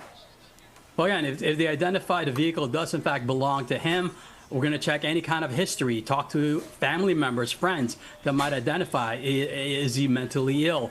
Are there issues that were... we've seen recently an active shooter, I believe in Georgia, where he was this guy was a patient. So it's a lot to investigate to find out what his motive is. Why did he pick this building? What is in that building? What's on the 33rd floor? Why did he go there? So it's a lot of information to investigate. Yeah, and Mike, when you think about it, hundreds of employees in that building too had to shelter in place. They're going home after witnessing something so terrifying, and they got to go back to work tomorrow. What do you make of that? And do you think that with the scene being contained, is it safe for them to return tomorrow, or what's the situation there? What's your best advice? Probably not. I mean, this is a large crime scene. They're still processing it. We don't know where this perpetrator went in the building. We don't, his path of where he walked towards the buildings, because it's an extremely large crime scene to process. They're going to have to recover whatever evidence they have inside the building, spent shells, his fingerprints, any video surveillance. I don't see him processing it by tomorrow. They're going to be working overnight. Crime scene's going to be processing the scene. Investigators are going to be gathering evidence. Lots of those offices will be closed off. So unlikely that it'll be open for business tomorrow. That's really interesting. That's a huge business, 345 Park Ave. I mean, you've got Blackstone in there, the NFL headquarters, JP Morgan, Bank of America in that area too. So tomorrow, that building, from your experience, might not be open? highly unlikely. It's especially a police officer was shot and other victims were shot. It's a lot of information we have to gather. We have to maintain and preserve that crime scene. We cannot have it disturbed, and we don't want to release it early either, because we need as much evidence gathered and processed, to investigate what happened, why he did this, what weapon was used, what kind of ammo. So it's a lot to process. Yeah, and a block away from the 17th precinct too. My first question that comes to mind is, how does this man just carry an AR-15 and walk through this busy area, perhaps pass by that precinct without being stopped? Yeah, I'm sure witnesses saw him and they thought it was unusual. I'm sure they reported it to 911. I'm guessing there was no police presence. Of course, we have a shortage of police officers, so maybe there were no police officers on the scene except for this young police officer that was working paid detail. So that's something telling about our lack of omnipresence right now. Again, because of the shortage of police officers, throughout the country. So it's more important than ever, that we have a full police department. So. Very telling right now that no police officer was on scene to stop this guy until he went into the building and met up with this heroic police officer. Do you think there's going to be a conversation started about the kind of vest that the officer was wearing? 100%. There is no conversation. That vest cannot withstand an assault weapon, a high-capacity rifle. It's just not designed for that. It's not graded for that. It'll go through it. I hate to say it, let's go through it like hot steel through butter. It's just not gonna stop it. Fortunately, these crimes don't happen often, and that we don't need these vests. But they'll probably revisit it. But his weapon too was lacking. It's not something that can stop somebody with a high capacity rifle. We don't carry that much ammo to deal with somebody with this much ammunition and this kind of a weapon. We're getting ready to take an NYPD presser. Mayor Adams will be addressing the city. What do you expect him to say? Well, I expect him to give us like an update on the victims. The police officer, hopefully the identity of the suspect, and perhaps if they have a motive already, and how did he his life ended. So we want to know if it was actually did he take his own life, or was it police involved? Yeah, a lot of questions, and hopefully we'll get some clarity from that press conference with Mayor Adams. All right, Mike Alcazar, appreciate you as always. Thank you so much. You're very welcome. Now I want to take you to earlier. Linda Schmidt was talking to Matt Onimus, who was heading home just moments after he heard that shooting. Now, Matt, who works with us, we've worked with each other for more than 20 years. He was on his way home from work. And so, Matt, I want you to describe, because not many people got to see what you got to see. Talk to me about it. Yeah. I was walking home, going to Grand Central to take the train home, and about 6:20. And all of a sudden, I had headphones on, and all of a sudden, just a rush of people were running past me, and more so than just a couple of people. So I took my headphones off, and somebody said gunshots, shooting, and I turned back and I saw some people, it quieted down for a second, and some people were walking back towards 51st Street. So I started walking back to check it out. I saw officers with their guns drawn. I immediately called Fox 5 and talked to our news director and said there's something going on. And then I just got my phone out and I started shooting video of just the officers around the Bank of America building, about to go in, just hiding behind trees and the planters that were there. Right. And then they ended up going into the side entrance, and then a few minutes later, people started coming out. People that looked like they worked in the building running out, and then 4 officers came out, and they were carrying what looked like to me another officer that looked injured. They're carrying him by arms and legs, and carrying him to an ambulance or to another police car. They were running basically with him. Yeah, and it went on for a while. because the police had their guns drawn for a long time, and nobody knew what to do. So people were just still milling about 51st Street. I did hear a few gunshots, and then officers started flooding the area and then pushing people back, and that's where we are right now. More than ambulance and officers just started coming into the area. And now you and I have seen, because one of our colleagues was able to get a picture of the suspect. There's two pictures of him, and he looks like a guy. It looks like he's about late 30s, early 40s. He's wearing dark sunglasses. He's got black curly hair. He looks to be like he's dressed like a hip guy, and he's wearing a blazer, a collared shirt that's either white or light blue, jeans and sneakers, and he is carrying what has been told to us is an AR-15. Carrying it like this. Now, I don't know if you can see, and now an AR-15 would go from like here on me up to about here. In broad daylight, walking down Park Avenue and going through an esplanade that is normally a very busy area at that time of night because people are on their way home from work, and you're in Midtown, lots of financial industries here along Park Avenue. Walking with purpose, and you can see the intenseness on his face. He was on his way to do something, and you get the same feel looking at those pictures. I mean, that area was wide open too, so walking with an AR-15 down Park Avenue, you wonder if he got out of a car right there or how far he was walking.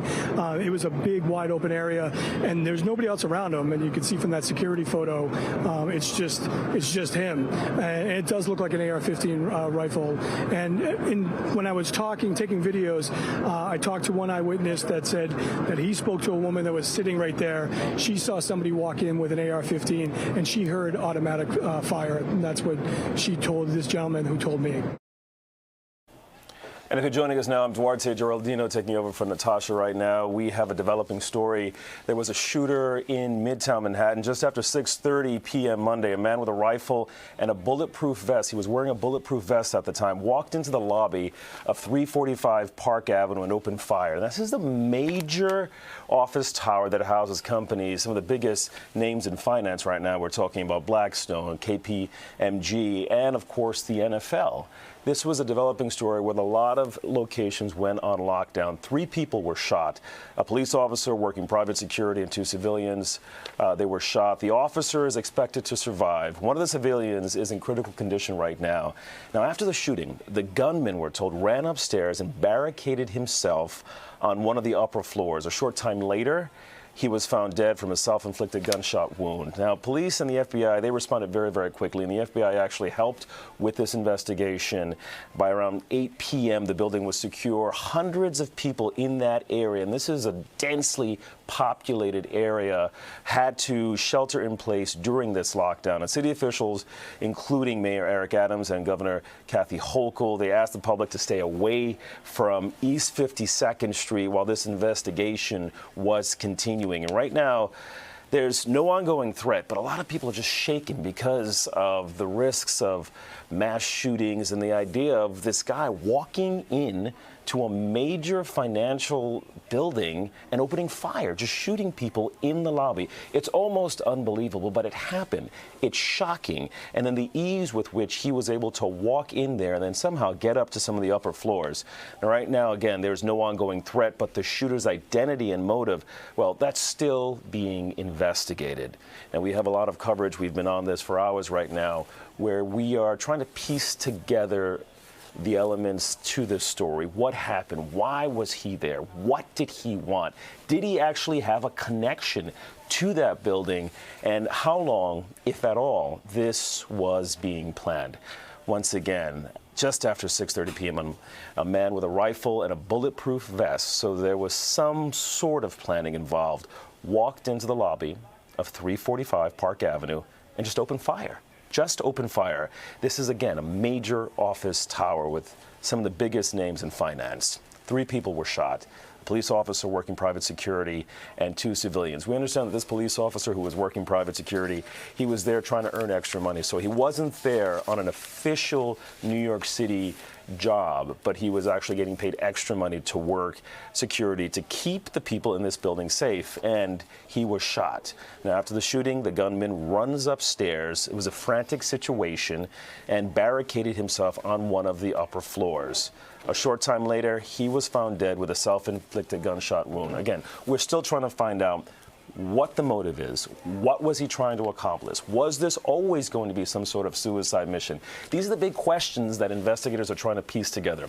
And right now, they are trying to get as much surveillance footage as possible. New York City has some of the most surveilled streets in the world. There are many private cameras, there are public cameras, and all of them may have caught him walking into that building, may have caught him several blocks away for that matter.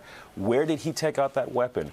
What kind of bag was he wearing? All these things are questions that investigators are going to roll back all that footage and try to determine as he walked into the building. I mean, these are key elements. And then, of course, why wasn't he stopped sooner? These are big issues. Now, police and the FBI responded very, very, very quickly. The FBI was on scene. They were working. And again, by 8 p.m., the building was secure. Hundreds of people had to shelter in place during this lockdown, which was frightening. I mean, some of our crews, they spoke to people who are still in shock, who can't believe they had to go in lockdown in Midtown Manhattan because of an active shooter situation where a police officer had been shot.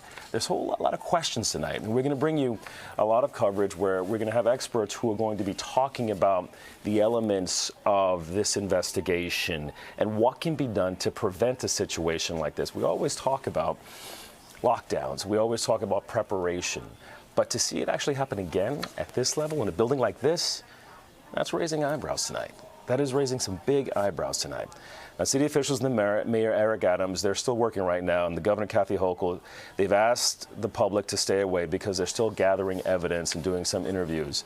And you're looking at this video right now. You can see the officers with their weapons drawn, prepared to shoot in the event of something happening. Again, a shaky situation. They were standing at the door. You can see them right now peering in, trying to figure out if this man was working by himself, if he had intelligence inside, if he was going after a particular target. You're looking at him right now. You see in that yellow box, this is the suspect that reportedly walked into that building, and what he is holding on his right hand is that weapon. We're giving you a closer look right now. You can see him holding it. This is a major weapon. He's wearing sunglasses. He looks like a very sophisticated person, anyone who would be in this area, but for the fact that he's wearing a weapon. He's carrying this weapon, and he's walking very, very calmly into this building right now. This camera caught him, and investigators are now combing the area. They're trying to gather more camera footage to see how many other cameras caught him. And at what point was it clear that he was on this attack mission? You can look at that weapon. And you have to imagine the people around in the area, they look fairly calm. You can see those two gentlemen up in the center of your screen above him, all calm. This guy has a weapon. Again, we don't know a motive for this attack. We don't even know his identity right now. He's wearing sunglasses. Difficult to tell who this man is. You can even see people sitting around. No one was shocked as he was walking toward that building. That gives you an understanding of how calm he was as he approached the building, prepared to shoot people. We understand that he shot multiple people. We don't know what his goal was, how many more he wanted to kill. And eventually, we understand the initial reports are telling us that he died of a self-inflicted gunshot wound. At this point in the investigation, investigators want to know who he is, exactly where he lives, who he lived with, and they're going to be combing his internet history to find out if this was planned. You can see all the officers on your screen, 1, 2, 3, 4, 5, on there, weapons drawn once again, because they didn't know if there were more shooters in this location. All they knew was that there was an active shooter, an officer down, 2 people shot, and then he's running up a building that had hundreds of people working in this building, housing some of the biggest names in finance. So there are a lot of high-profile targets. We don't know what connection he has. It's still too early to know what connection he has to this building. That's going to be the bigger question. Did he choose this building? Did it mean something to him? We don't know these things right now. But what we do know is that an officer is shot, Civilians are shot, and the city right now is in shock. Absolute shock. A scene like this we've seen unfold in a lot of different other countries, some parts of the U.S. But here, you can see this woman running outside. She has her bag. She's running outside after having been locked in. Another gentleman, you can see him in a suit and a tie. He's trying to run out of this building because there was an active shooter. Again, this is footage taken earlier in the day. There's no threat right now. But the type of emotional stress that this has put on the city is evident. And we now know, obviously, they're going to be investigating. How did a man with a weapon like this get so close to this building, manage to walk in? Everyone, you can see people, they're looking around in shock. Some walking calmly, wondering what exactly is happening. Again, if you are joining us right now, the headline is there was an active shooter in Midtown Manhattan. He walked into the building, 345 Park Avenue, one of the most high-profile buildings in the city. You can see a picture of him right now. We have circled him out in this yellow box, a close-up shot. You can see him with that weapon in his right hand, walking incredibly calmly into this building. Big questions tonight. Why this building? Was this planned? Is he connected to anyone? Did he have any intelligence? How was he able to get that close? And then, how was he able to get up to some of the upper floors? We understand that he was barricading himself on some of the upper floors. The question is, how did he know to go there? Why there? Now, the shooter, again, opened fire in the lobby. He struck at least 3 people, including an NYPD officer. That officer was not there on official duty. He was working private security, getting paid by a private company who seek out NYPD officers because of their specific training to prevent situations like this. Now, the officer, we got some more details. He was shot in the back. He is expected to survive. One civilian is still in critical condition right now. Another civilian is likely to recover. And after the shooting, the suspect, he managed to get upstairs. He barricaded himself. Reports range anywhere from the 32nd to the 34th floor. We're still trying to get very, very specific details. But he was able to shoot people in the lobby, somehow, then go upstairs where his body was eventually found. Now, reports suggest that he died by suicide, a self-inflicted wound. NYPD Commissioner Jessica Chish announced at 8 p.m. that the scene was contained and the shooter had been neutralized. Again, this is footage that we shot earlier today. This situation has been contained, but the fear, you can see people running out of that building because there was an active shooter. We understand the companies inside that building were sending alerts to all of the employees who were actually still left in the building, telling them, shelter in place, hide, do not come out of your office, stay away from any sort of door or window where someone could take aim at you. We have someone who's going to be joining us soon. We have a guest his name is Kurt Buckholter. Now, he's a professor at New York Law School, and he's a retired NYPD detective. Kurt, thank you for joining us. We know the facts of this case so far. A man, and the images are pretty shocking, walks into this building holding a weapon in his right hand. When you see that, what's your immediate reaction? My immediate reaction is that it's just it's such a New York thing that someone can walk the street in such a bizarre fashion by so many people, and there's a small chance that he's going to garner some type of reaction. It's just wildly unfortunate, to say the least, that someone can walk with some type of replica assault rifle, walk down the street, walk into the building, and I have no doubt that at some point the NYPD will recover footage from the various surveillance cameras of him exiting a car or exiting the subway, pulling that rifle out and walking perhaps an entire block at a rather slow pace. So it's really unfortunate, and it's just totally bizarre. In a situation like this, I mean, everyone is thinking, okay, I may work in a building, I may walk in this area. What are the types of security procedures in place when you have an active shooter? What are we supposed to do when you're in a building this tall and there is a suspect going through, taking aim? And at this point, we believe it's random. So, it's difficult. That's a difficult discussion because it presupposes that every single active shooter follows some type of specific pattern, and they don't. These are human beings. The best thing that an individual can do is to be vigilant and to take cover and try not to present themselves as a target. Most buildings, their security is there to challenge persons, to aid those who are either employees or visiting the building, and to guard against fire and other types of hazards. Security is not there to protect against some type of assault by an active shooter. They're there to discourage that, hopefully, but it's virtually impossible. There's an old adage: the most difficult thing about setting off a bomb is not being there when it goes off.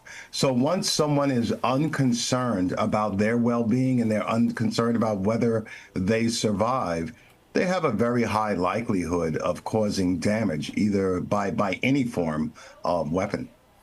You said something that is just, it echoes in my mind right now. Security is not there to protect from an active shooter.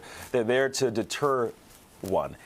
In a situation like this, can we go through what might have happened inside in a situation like this? They're not there to prevent an active shooter, but what happens? You've had a lot of experience, many years in law enforcement. What happens in a situation like this inside? Well, security should be the eyes and ears of law enforcement. Hopefully, they had time to notify the authorities, call 911, and then to direct the authorities when they are there and to help with the evacuation of civilians. It's very difficult to keep eyes on this person when they enter the building and where they travel, which direction they travel to. It sounds like the off-duty police officer was somewhere in the lobby on the first floor and was one of the first persons that the shooter shot. So here you have one of the most trained individuals in that building with regards to law enforcement and protecting others, and he succumbed to his wounds right away. So right away things went askew. And, who's to say that security is on each and every floor and how robust that security is? There's just not enough people in the world that have that level of training to be perform these types of security duties in every single office building in New York City. So when we look at this investigation, we know that they're going to be looking at security footage, trying to determine where he actually walked, how long it took him, how long he was walking in Manhattan on these streets calmly with what looks like this replica assault rifle. What else are they likely to do in this investigation to try to figure out a motive? And the big question, determine whether he was working by himself or if there were more people involved. Sure. So let's talk about that weapon, which was rather large and menacing. There's a strong possibility that he did not walk for many blocks with that weapon before entering the building. So I would not be surprised to find that we see he exited the public transportation or some type of vehicle and then pulled the weapon out within fairly close proximity to the building.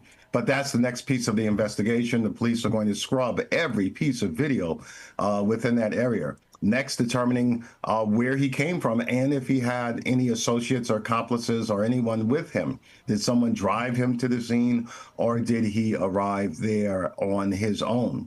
The weapon in and of itself, where did it come from? Was it purchased legally? Was it purchased illegally? Was it modified to operate in fully automatic mode, or was it a semi-automatic weapon?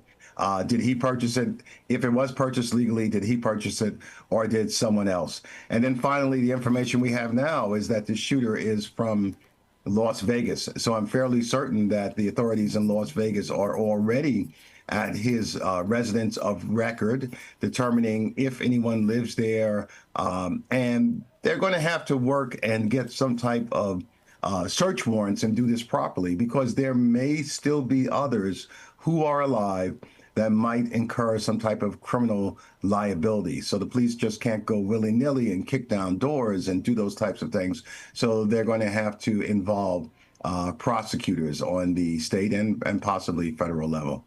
You've been doing this for so many years. Is it possible for a lone gunman to do all of this, or is it highly unlikely? Oh, it's certainly possible. I mean, we've seen this throughout history. Folks that operated alone did far more. Timothy McVeigh basically operated alone, and many others. So it's certainly possible. Yes, dependent on how, and I hate to use this term, but how motivated that individual is. So people can do these types of things. They can operate alone. As a matter of fact, if they don't operate alone, it's probably a greater possibility of preventing some type of action like this, because someone is likely to notify the authorities or some mental health official or someone. So more likely than not, someone gets away with this, so to speak, because they were acting alone.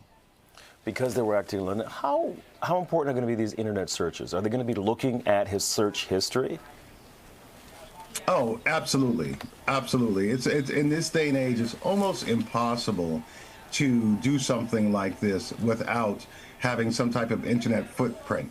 Now, it could be anywhere from Googling how to assault a building with a rifle to simply doing research on purchasing that rifle, doing research on traveling from Las Vegas to New York, whether he drove or took a plane or some other form of transportation.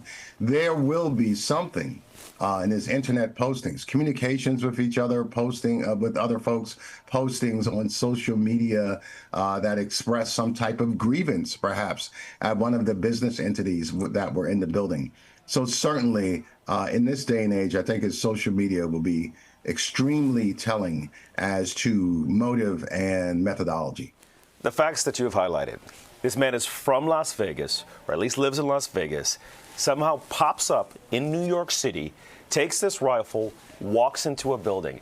These are very specific things. He might have traveled thousands of miles. At this point, investigators are going to be wondering why and for who. Thank you so much, Kurt, for your insight in this investigation. We look forward to hearing from you a little bit later on. Thank you. I want to bring You're quite welcome. Thank you. I want to bring in Linda Schmidt, who has been on the scene for many, many hours covering this case. Linda, are you with us now? Yes, yeah, I'm here. You got me. I've been here on the scene. Gus, what time did we get here? About 6:20? Yeah. I'm talking to my cameraman. Yeah, we got here about 6:20. Now, we are in Midtown. We're on 50th Street. Right behind me here, this is Lexington. And Gus, just go ahead and push in, because the scene here is dramatically different from what it was earlier. You can see there are still dozens and dozens of police officers on the scene. But since the shooter has been neutralized, the tone of everything here has dropped significantly. It is not the chaos that we were dealing with earlier, and the extreme sense of danger. People are much more calm right now. In fact, Gus, let's go ahead and show them over here.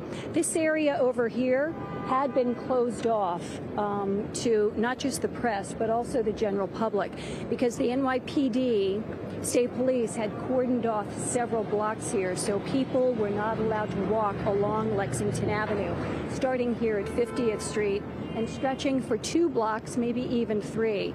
They just opened up this street right here for anybody who lives in these blocks now. You are allowed to have access, again, because the shooter has been neutralized. Again, I'm Linda Schmidt, Fox 5 News. We have been out here since about 6:20. I want to bring in my colleague here, Kendall Green. And Kendall was located about 6 blocks from here. But I want to give you, just so you have the lay of the land, where this all happened was, I'm on 50th and Lex. It's on 51st Street, 1 block from here, and then it's just right around the corner. And it was that entrance right around the corner where that gunman went in with an AR-15 earlier this evening and started to open fire. Now, Kendall, you were located, what, about 5 or 6 blocks from here? Yeah, we were right along 55th, close to 56th and Park. Right. And then we were talking to a bunch of the residents, we were talking to workers there, and they were telling us that they had to put into a shelter in place. Many of them were standing there for about a couple of hours. One gentleman we spoke with earlier, he recalled he was standing on like the 30th floor looking down at the scene of that BMW with that perpetrator you saw there. Right. And he was just talking about what that looked like. And he was saying that the officers were there at first. In a matter of 5 minutes, they got alerted what was going on. And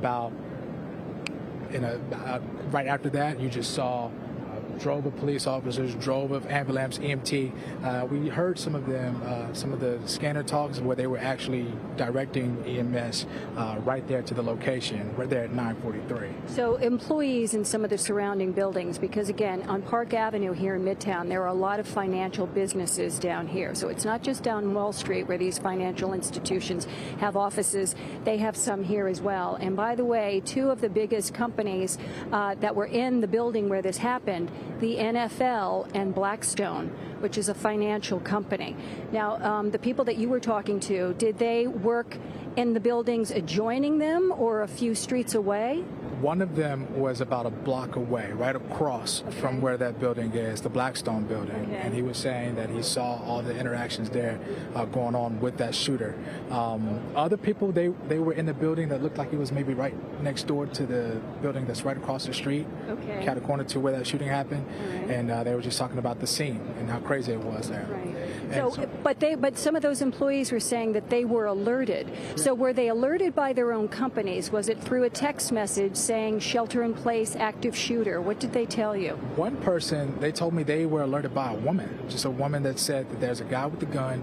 Everybody needs to be careful, get out the way. And then after that, that's when they started getting alerts from people that they worked with. And then authorities told them to shelter in place from that point.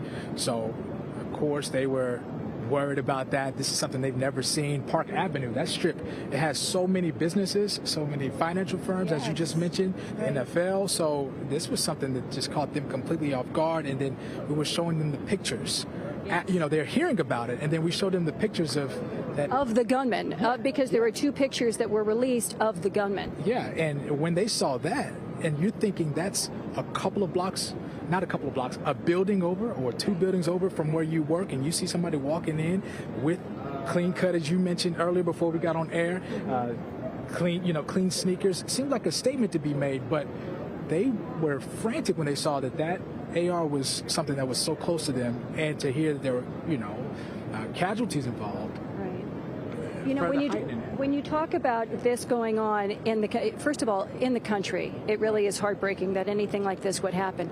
But then you're talking about New York City, 6 o'clock at night, so many people, thousands of people on their way home because it's still the evening commute.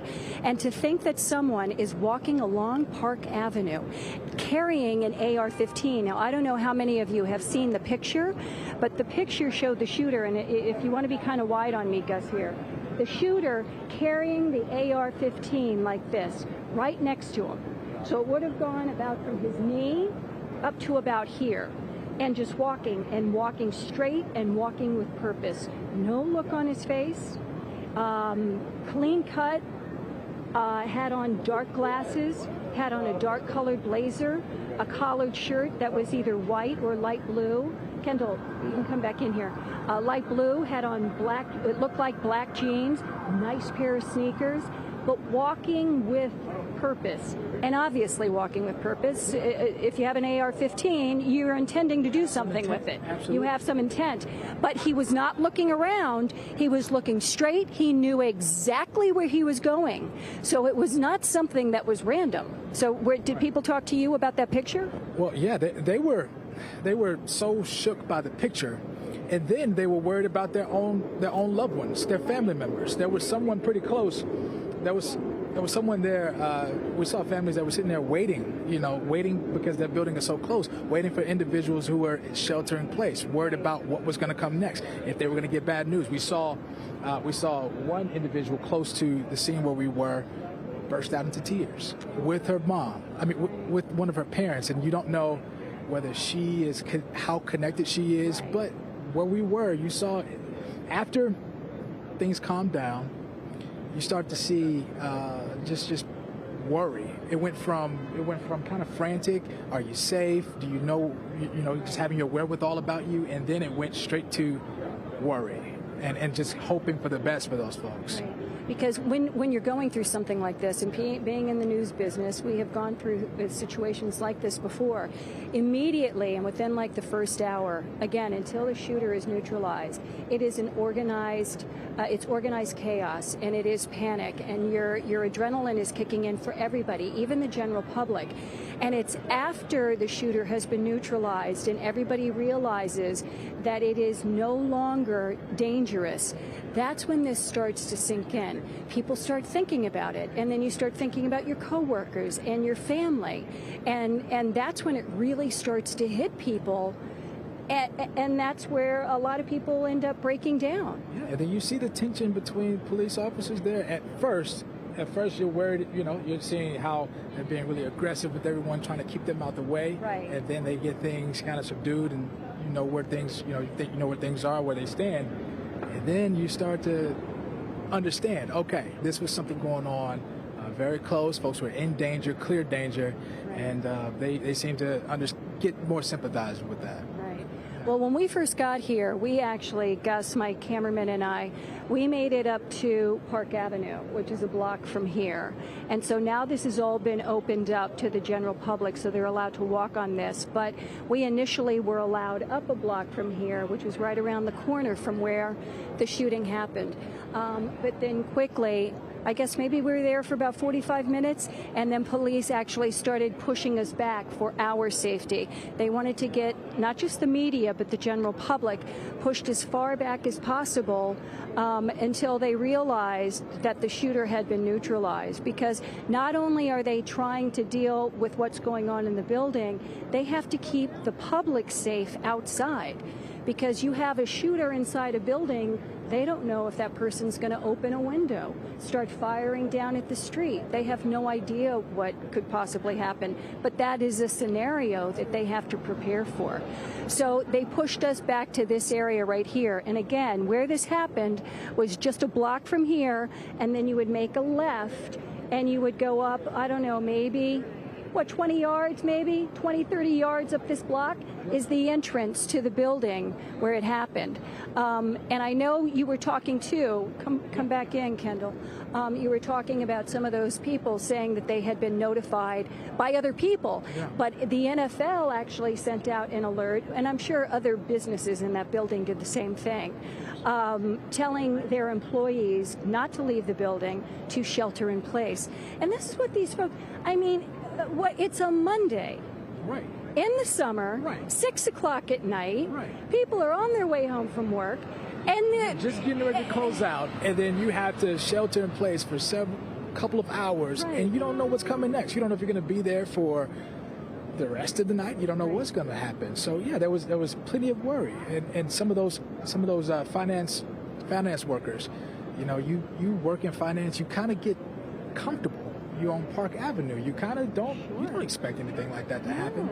Yeah, so, the fact that this happened right there on Park, such a main stretch of Manhattan. Right. In a financial area. Right, so you have to ask the question, what was the motive and the connection to that financial institution? Right. Of course, that's going to come out later on in the presser or when police get to the bottom of that part of it. Well, right now the mayor is at the hospital, New York Presbyterian, which, by the way, is not too far from here. That's at 68th and First Avenue. So that, again, is on the Upper East Side. We're in Midtown. We're at 50th and Lex. So that's a good, 50 to 68th? It's probably about 20 blocks from here. So the mayor is there. The chief of department is there. Manhattan District Attorney Alvin Bragg is there as well, and the mayor is going to be having a news conference. Now, he arrived on the scene here shortly after we got here, and there was a block. We were originally up about a block, and they had the police tape up there because the mayor arrived soon after this started happening, and so he was already obviously being briefed, because the moment something like this happens, the mayor knows about it. He is being continually briefed on what's happening. So he got here to the scene, and then he got closer to the building. Now they are all up at the hospital because it has been confirmed one of those people shot is an NYPD officer, and it appears that NYPD officer was moonlighting, which they are allowed to do when it's approved by the department, and it appears that's what this officer was doing, providing security inside this building. So the mayor's going to be having a news conference shortly, and he will be updating us on exactly what's happening. But do me a favor, can you just grab the mic here for a moment? And again, I'm Linda Schmidt with Fox 5 News. This is my colleague, Kendall Green. And another point that kind of stuck out was that weapon and how, I don't know, just how chilling it was for a bunch of those witnesses to watch. You know, that this was so close to them. And I know a bunch of them that we spoke with. There was a woman, we showed her the picture of that AR-15, and the look on her face as she was looking at it, it just looked like she was worried. You know, you could tell, you could see it in her eyes that she was really worried, concerned about this. And I mean, this is a really busy area, and so you have to wonder, like, was she in danger? What everybody there, dozens of folks just outside, were they in danger simply just by being there? Thankfully, things calmed down at that point. But yeah, it was something definitely to see. And another point was something else that kind of stands out about this is the temperament of some of the officers that you saw there. You could tell that there was a lot going on, a lot of moving parts. Several blocks spanning of an area that is packed with thousands and thousands of people with any given hour or so. So you have to contain that block. You have to contain the wider perimeter to make sure that other buildings are safe and there's no issues with that. So it was a heavy load for NYPD there, and it seems like things seem to be calm, and we're going to find out what all of this was about. But I mean, in all your years of reporting, have you ever seen anything this crazy right here in Midtown, and does anything compare? No, nothing really compares to this right here, right now. And I hate to, you know, I've been at Fox now for 32 years, and I hate to bring up, I hate to, you know, invoke 9/11. But that, of course, was one of those situations that you carry with you for the rest of your life. None of us will ever forget that. But the intensity and the amount of police officers in the FBI and the state police and the units with the heavy guns, the ECU, with the NYPD, seeing the coordination with them. There were literally hundreds of members of law enforcement here. And when you see them trying to protect not just the media, but the public, and trying to get them out of the way because they don't frantically themselves, right, who are getting worried and wondering what's going to happen next. A lot of tension, a lot of commotion, a whole lot going on. Right. But as you were saying, go ahead. Right. But as far as the amount of police officers in dealing with what was happening here today, the unknown, the scariness of it, the danger of it, it did remind me a little bit of, you know, that feeling that we all experienced on 9/11. And again, that is something in and of itself. I don't mean to compare it to 9/11 because there really is no comparison. What I'm talking about here is just that feeling when you are a first responder, and members of the media, we are first responders. And when we get out here and we're dealing with the police because they don't know what they're going to be dealing with, and at any moment, someone could lose their life. At any moment, because you have no idea what the circumstances really are. And is there one person involved? Are there two people involved? Is somebody suddenly going to jump out of a car and start firing? You don't know, and it's very scary. You don't know what or who is a threat. You don't know exactly, and you could tell that was more why they were so intense. Why? I mean, delivery drivers, they go up and down that street every day, and we saw one of them fall off his bike, you know, just trying to get to the area, right, you know, because he was rerouted by police. But that kind of goes to show you it's a packed area, it's a lot going on, a lot of moving parts, but police were definitely adamant about keeping folks out of that area for. See, and one of the other things, too, that the NYPD deals with, and any police department in a situation like this, is that you also then get your gawkers, your curiosity seekers, and now especially because of social media, because they see this stuff posted, and instead of staying away, which they are instructed to do, they then they do the opposite, and they gravitate to the area, which makes it more difficult for police. And Gus and I saw a couple of people get arrested, and they appeared to be people that were just here, and they thought this was all some big game, and they wanted to come and they wanted to create problems for the police department. They thought it was funny.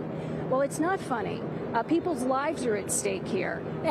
Their life could be in danger. And that's what, police were trying to explain in a very quick way to people today. You have a matter of 3 seconds to get that point across before you have to either use your words or use your actions. You got to move. Yeah, you got to move. Absolutely.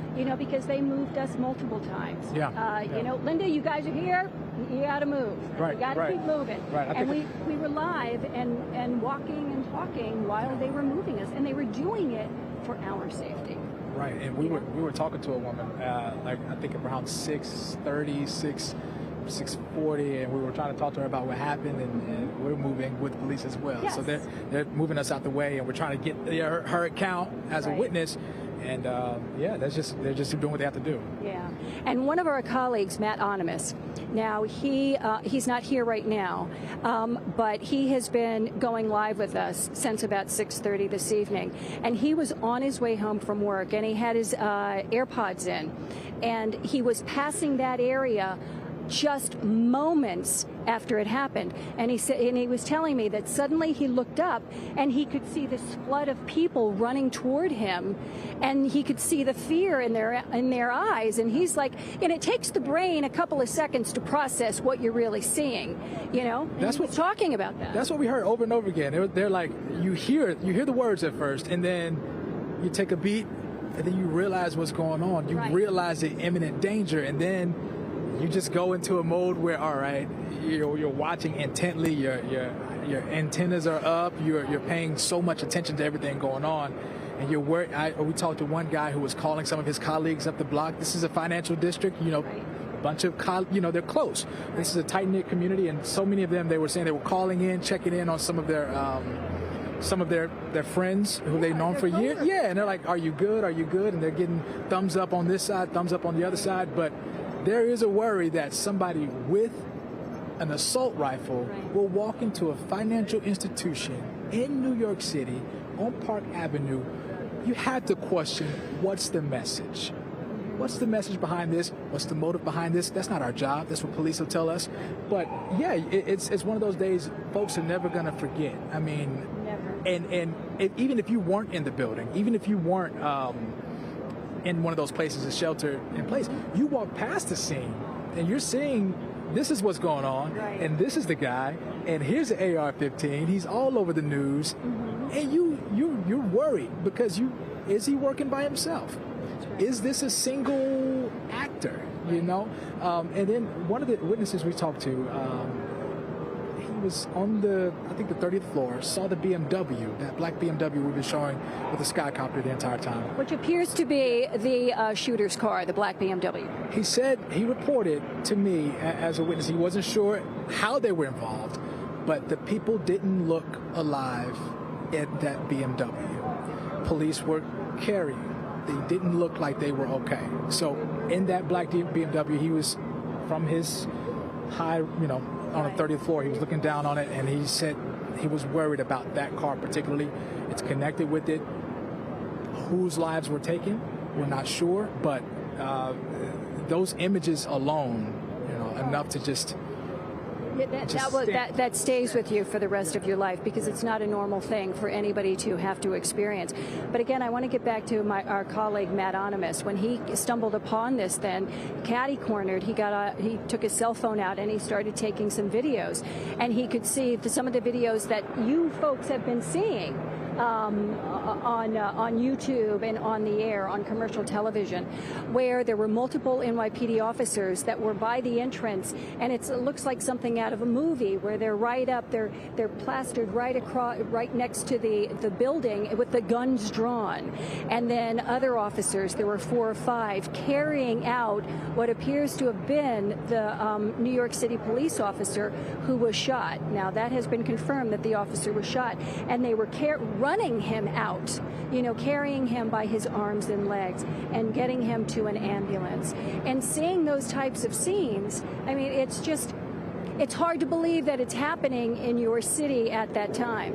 And then for Onimus, I mean, you're in there. I overheard him in my IFB. You have your headphones in, and just the visuals alone, before you take the headphones out and see all the commotion, you know that there's something insane going on. Right. And the question I would beg to ask is, for people who didn't have that, people who did have their headphones in and were not alert of everything going on, like, how they could have acted. How if you're getting behind on the updates, how the scene itself just affects your psychology, affects what's going on in your mind. Oh, absolutely. And then again, it's not like this is something that we're all used to. It takes you time to process what's going on. It can take you a solid 3 to 5 seconds for you to go, wait a minute, I know I'm seeing this, but whoa, this is what's really happening here, before you know how to react at that point. Now, what I'm doing here, I'm just checking some stuff that's online. What's that? I mean, this just at least just thinking about what New York City is, Park Avenue, what it is. Right. At least 2 people, you get that headline, 2 people shot at a Manhattan office building. Right. This is not some domestic situation. This is not some off the beaten path situation. This is somewhere where you don't expect it at all. But go ahead. What were you looking for? No, that's okay. I'm just getting an alert here that the media was just allowed inside to New York Presbyterian Hospital. So the mayor is going to be having a news conference there. That's going to be starting shortly, but they were just allowed in.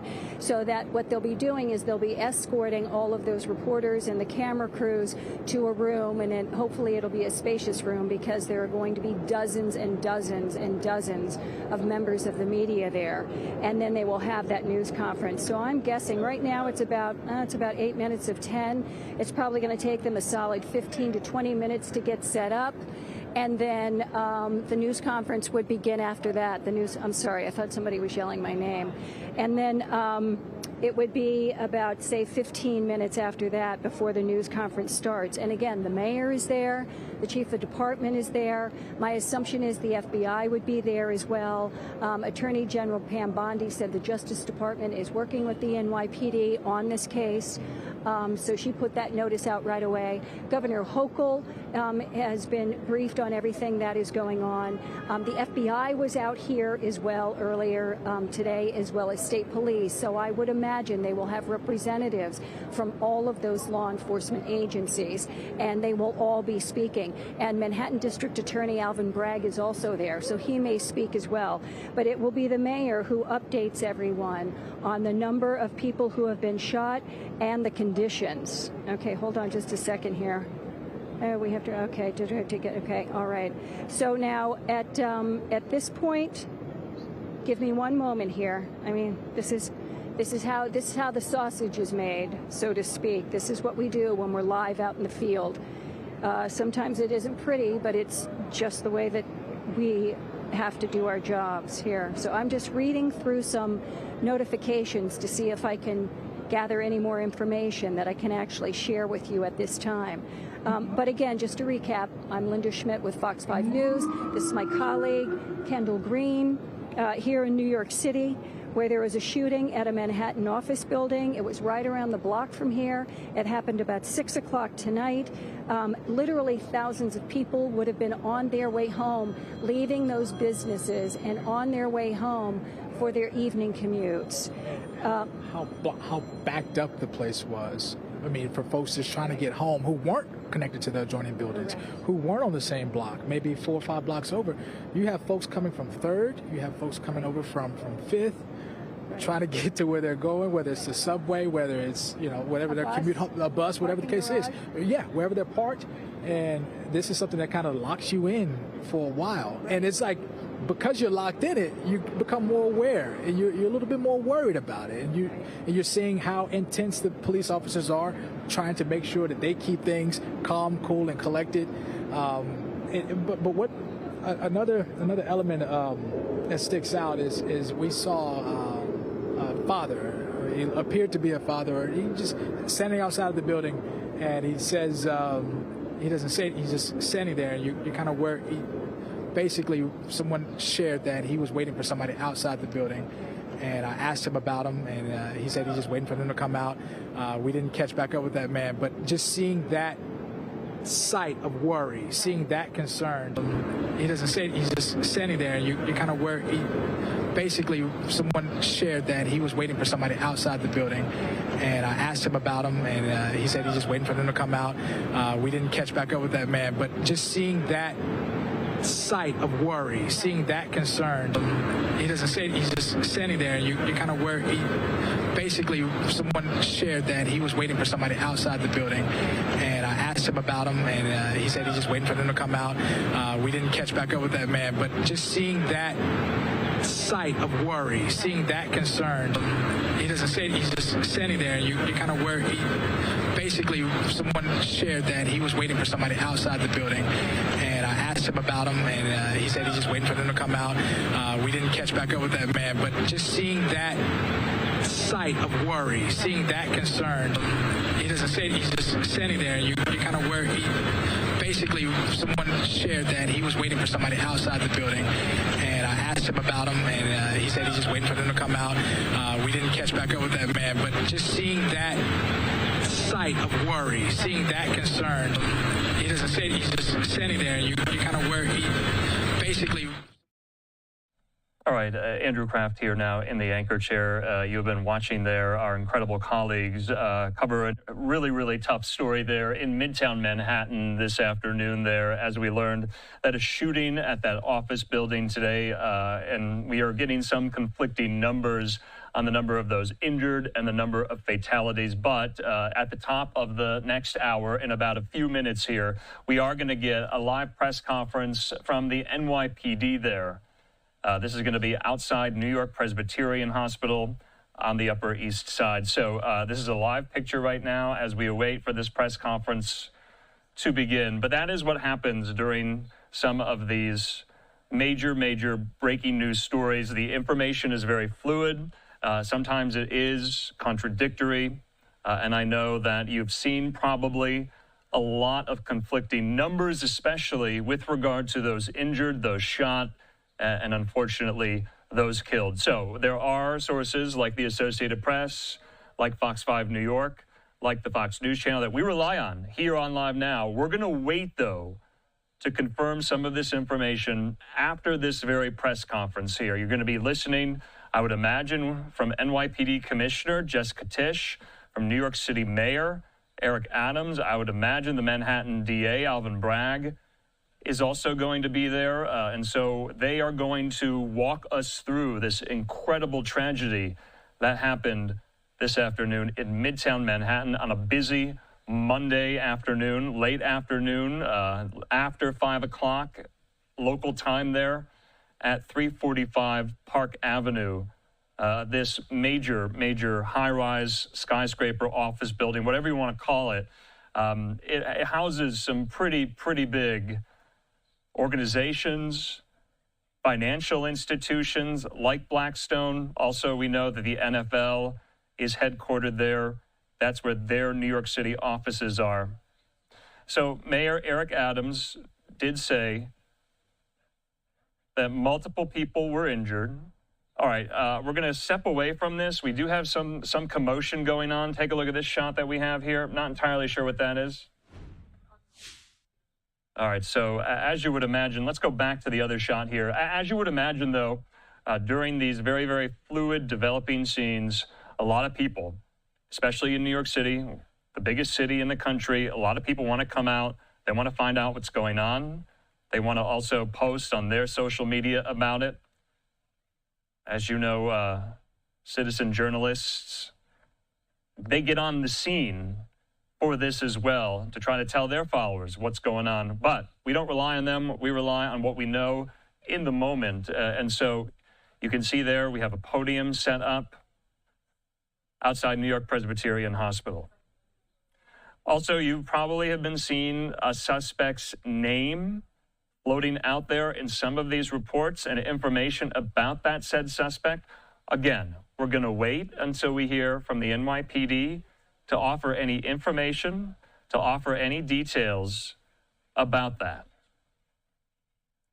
So in the meantime, we're going to stay on this shot here. Like I said, I'm Andrew Kraft. It is at the top of a new hour right now, 7 o'clock here on the West Coast, 10 o'clock there in the Big Apple. Thanks so much for being with us as we continue to cover this very, very fluid, developing situation that all happened there in Midtown Manhattan on Park Avenue, Park and Lexington, earlier this afternoon at 345 Park Avenue there. That's the Blackstone building. The Fire Department of New York said emergency. It's 10 p.m. Do you know where your children are?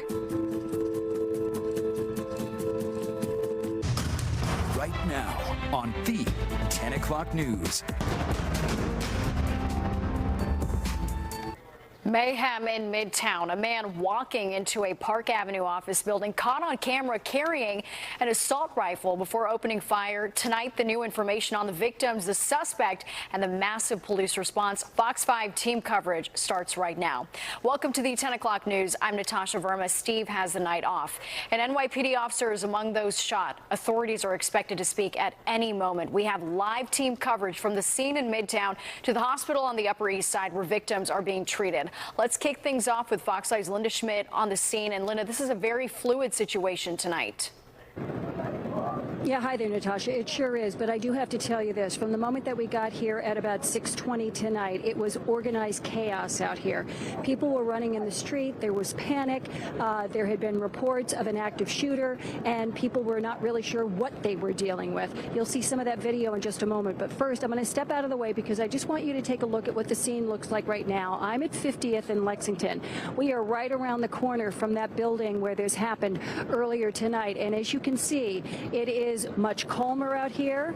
There are still plenty of police. I would say there's got to be at least 100 police officers within like a 4-block area out here in Midtown remaining tonight. But the mayor is at New York Presbyterian Hospital, which is where the New York City police officer was taken. There were also some other people that were shot inside that building. They are likely as well at New York Presbyterian Hospital, which is about 22 blocks from here.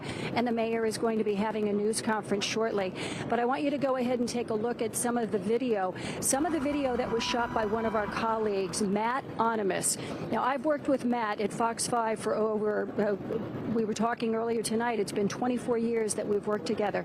He was leaving work tonight, and he happened to be walking by, and he stumbled on to what was happening. At first, he didn't realize what was happening, and then quickly he was able to process it. I interviewed him earlier tonight, and I'm going to, we're going to go to that interview for you right now. Here's what Matt had to say. Go ahead, take a listen. I was going to go home from work. I was walking down Park Avenue. I had my headphones on, so I didn't really hear anything except for music. And then I saw a rush of people rush past me. And then some people had like really scared looks in their eyes. And it was a lot of people. So I took my headphones off and I hear shooter, gunshots, people kind of like saying that. So I took my headphones off. I turned around and I was in between 51st and 50th Street. So I started walking back towards 51st Street because it seemed to kind of quiet down. But on 51st Street by the Bank of America, I saw police officers with their guns drawn, hiding behind planters, hiding behind trees, right around the Bank of America building. I called Fox 5 and I said, there's something going on. They're saying it's a shooter. So I had my phone out and I started recording. And then as I'm watching the cops go into the Bank of America building, a few minutes later, people are coming out, and they look like like they worked there. They looked scared. And then a few minutes later, 4 police officers came out, and they were carrying what I thought was another police officer that looked injured. He was carrying him by both of his arms and his legs, and then ushering him across the Esplanade. Basically running him across the Esplanade, and he had a uniform on. That's right. And so from there, just more police officers were coming into the scene, ambulances. The scene got more chaotic, but people were still kind of unsure what was going on. The SWAT team started coming in, and I was just kind of recording as things kind of unfolded. Right. In fact, most of the video that you have been seeing from those initial first moments, that's video that Matt was shooting on his phone and getting back to the station. And again, there were multiple officers at that entrance with guns drawn. That's right. Yeah, that's right. That's why it was strange for me, because people were still kind of hanging around like not sure what was going on. But I saw the guns drawn, and we're working with the news business. I kind of put the phone out just so we could still record some things. And but stuff was going on for a long time, and then the police officers started showing up and pushing people back, and pushing us back, and then we saw SWAT teams coming in, large police vehicles, ambulances, and the scene got more chaotic as the time went on. And then you ended up talking with some of the witnesses who said that they saw a man with an AR-15. I did. I talked to one man who was speaking to a woman who was sitting at the church, who saw a man walk in with an AR-15 and heard automatic gunfire. Now, I heard gunfire, but I didn't hear automatic gunfire. I heard like a couple of pops. Once somebody said gunfire, then I heard the pops. But that witness said that this woman told him they saw this man walk in with an AR-15. All right, Matt, thanks so much. I appreciate you spending so much time with us today, and thank God that you're okay. Sure. You know what I mean? Yep. Who knows what this could have eventually become for many more people, so thank you. Now, as of right now, it is being reported that at least 3 people have been shot, including a New York City police officer. Now, that officer was apparently moonlighting at that building. It's a building that houses multiple tenants, including Blackstone, which is a major financial company, as well as the NFL. Now, members of the NYPD, they are allowed to moonlight as long as it's approved by the department. They are allowed to do that when they're off duty. You see that quite frequently when you go into some of these office buildings here around the city. I'm sure some of you folks watching at home, when you've been in the city, you've seen that as well. But again, the mayor's supposed to be having a news conference shortly, and he will be updating us on exactly what happened and the condition of those who were shot. Back inside to you. Yeah, I'm glad that Matt is okay. Just such a terrifying ordeal today. All right, Linda, thank you so much. We want to head to Arthur Sheehan, who's live outside New York Presbyterian on the Upper East Side, where the victims were taken. Arthur, what are you seeing there? At last check with you, it was a very tense situation. Yeah, and it is still a tense situation. You're right. We were outside the last time you saw us. We've just moved inside a building here at New York Presbyterian Weill Cornell Medical Center. This is 68th Street and York Avenue. This is where a number of officials are, as you can see behind us, are going to be speaking and giving their first briefing that we will witness about exactly what went down here. There are 3 locations that we're aware of where people were brought as a result of this shooting. You have this location here. We heard some people might have been brought over. Some of the victims might have been brought over to Bellevue, but it's worth pointing out that there might also be victims still at the scene at that building, and those would be people who are beyond medical help. So there are actually 3 active scenes if we're going to talk about victims of this. As for who we do know is here is that police officer that Matt Adams has described seeing who was brought here. We're learning certain things about the police officer. Our sources tell us he's relatively young to the NYPD, that he's been on the job for 4 years, which is considered a relatively short time for a police officer.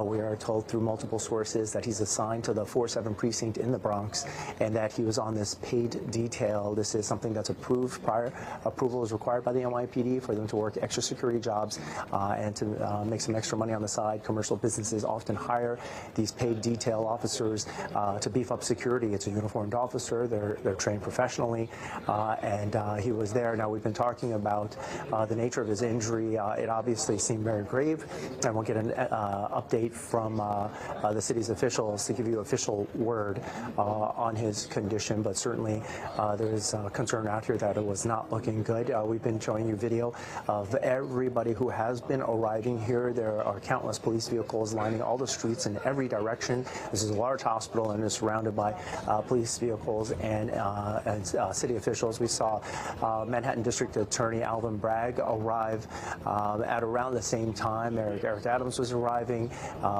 and we saw other officials, high-ranking officials from the NYPD, including Chief of Department John Schell and several others. And it isn't just the NYPD, but we also see fire officials here. We also see we also saw the president of the Police Benevolent Association arrive at around 8:15.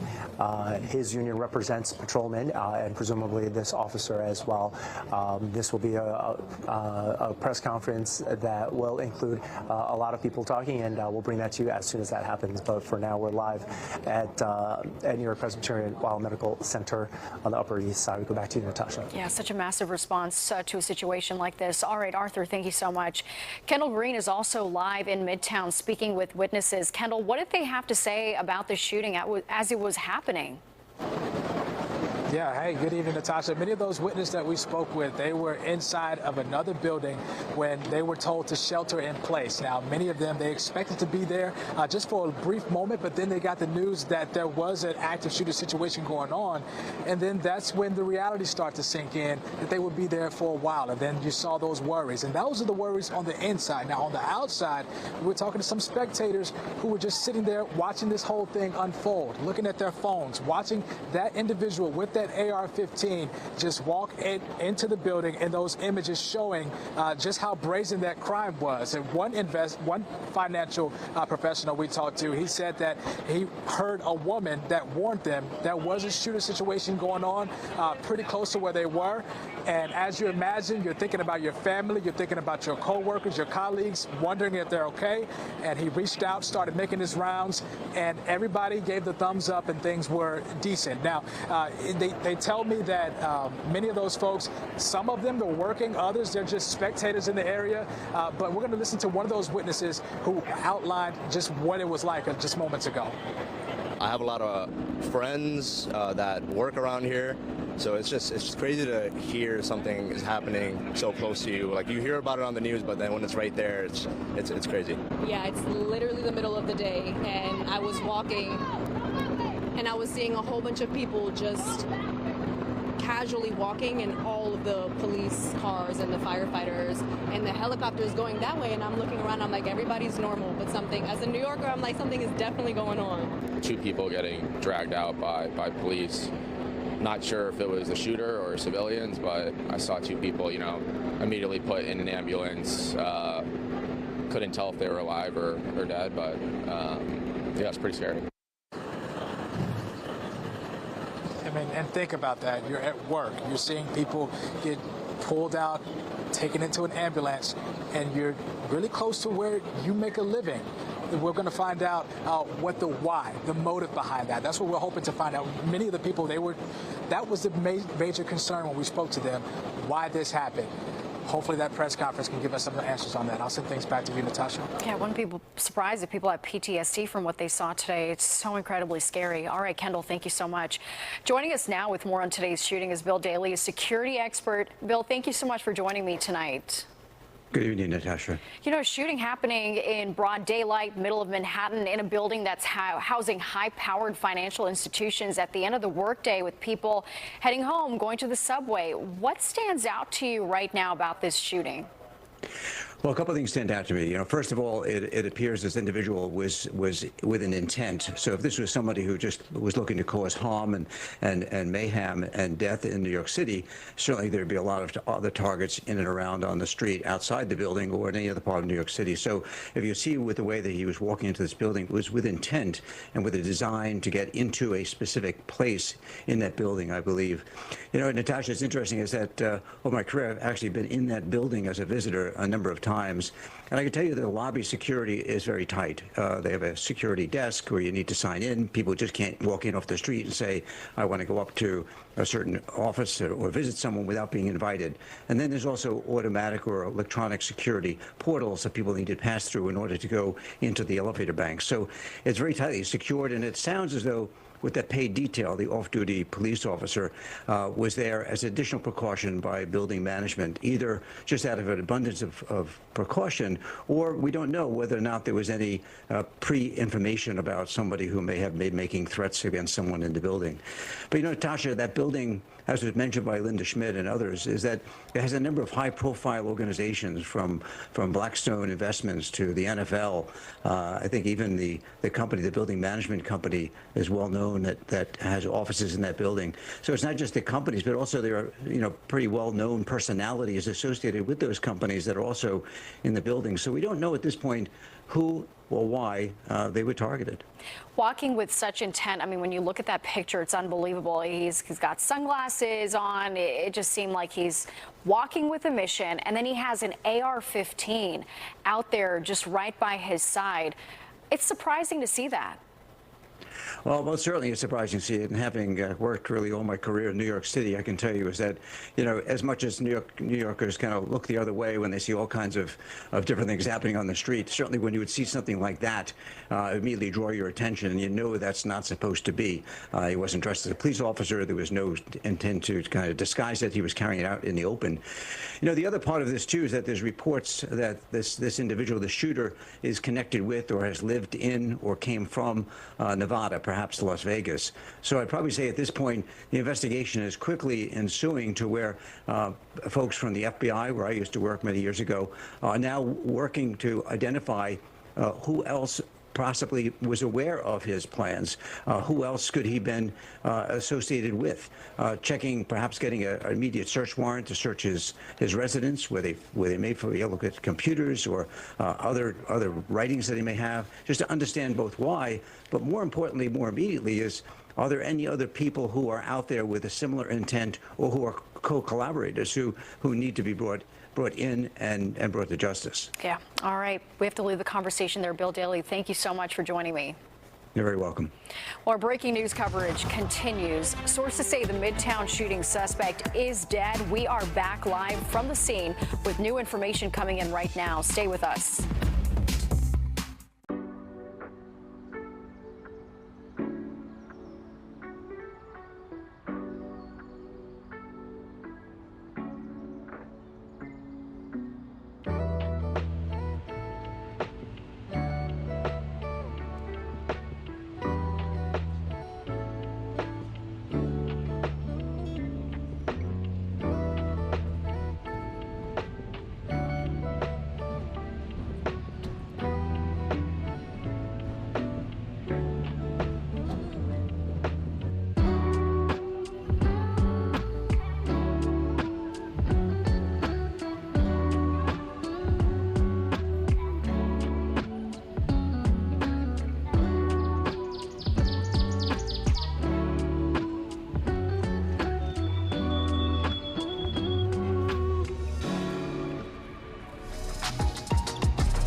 We continue to follow breaking news as a man is seen right here walking into a Midtown office building, opening fire. The Associated Press reporting at least 5 people are dead. Sources telling us the gunman turned the weapon on himself. At any moment now, we are expecting a press conference from authorities on what happened today. And joining us now to offer more insight is Kirk Burkhalter, a professor at New York Law School. Thank you so much for joining me again.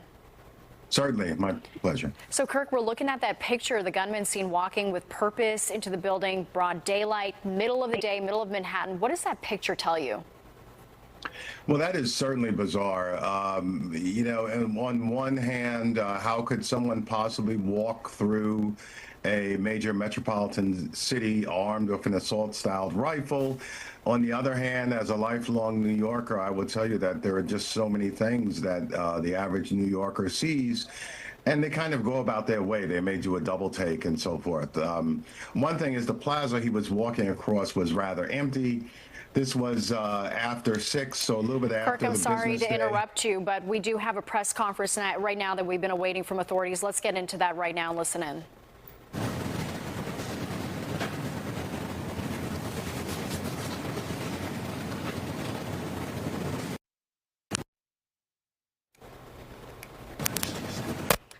All right, we're just waiting for these authorities to begin the press conference again. Should be happening any moment now. We've got the NYPD right there on hand. Appears that that's Kaz Daughtry, who will be talking with the city about the situation unfolding. We know that at least 5 people have died in this Midtown Manhattan shooting. Happened just after 6 o'clock when people were getting out of work at 345 Park Avenue. This is 52nd Street and Park Avenue. Just a very busy area of Midtown Manhattan. We know that one officer was shot as well, who is recovering on the Upper East Side, New York Presbyterian. We're going to find out his condition tonight in this press conference. It's been a very dire situation right there at New York Presbyterian, very tense throughout the night. And just so you know, 345 Park Avenue, home to a lot of high-powered financial institutions. Blackstone is there, NFL headquarters, number of hedge funds, law firms, banks, hundreds of employees in that building where the gunman walked into in the middle of the day, middle of Midtown Manhattan, appearing to have some sort of agenda with an AR-15 gun right next to him as he was walking in. Experts I've spoken to tonight say that, that building is not going to be open tomorrow. That investigation continues. It is a crime scene. It is 44 floors. I imagine that they have to search every single floor. And now the search is on for the motive from the gunman as well. We've been talking to experts tonight, and sources tell us that he may be connected to Nevada, Las Vegas, and so they need to figure out, what kind of ties he had, the motive behind the shooting. And the gunman himself, he killed himself on the 33rd floor. So the investigation continues there tonight, but on top of our minds, we do want to know what the conditions are and who those victims were. At least 5 people have died in this shooting tonight, and hopefully we're going to get some answers from the authorities as they're all lined up there. NYPD, FBI, the city. This has been a multi-agency response, and when you look at just the sheer perimeter of where this shooting happened, 51st to 54th between Park and Lexington, such a huge area of Midtown Manhattan and such a busy part of Manhattan where this shooting occurred. We talked to a number of witnesses throughout the day who told us that they heard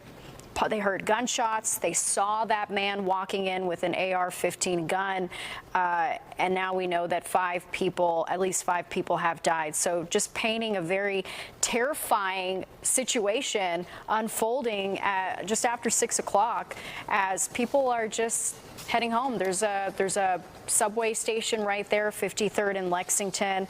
Hundreds of employees at that time were told to shelter in place for 30 to 45 minutes. minutes. You could just imagine just a scary, scary ordeal.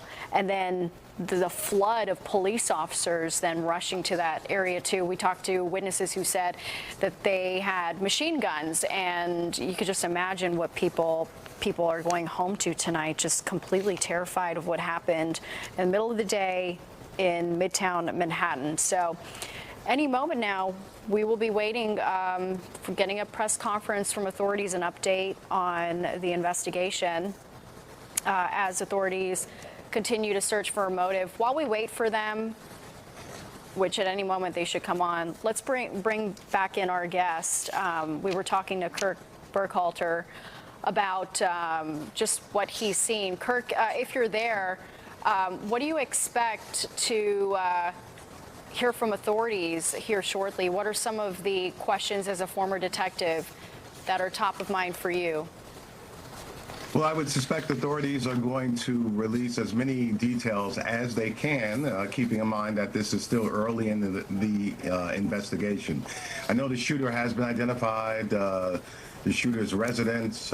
We know the shooter currently lives in Las Vegas and originated, is originally from Hawaii. We know how he transported the weapon here from Las Vegas. We may know that.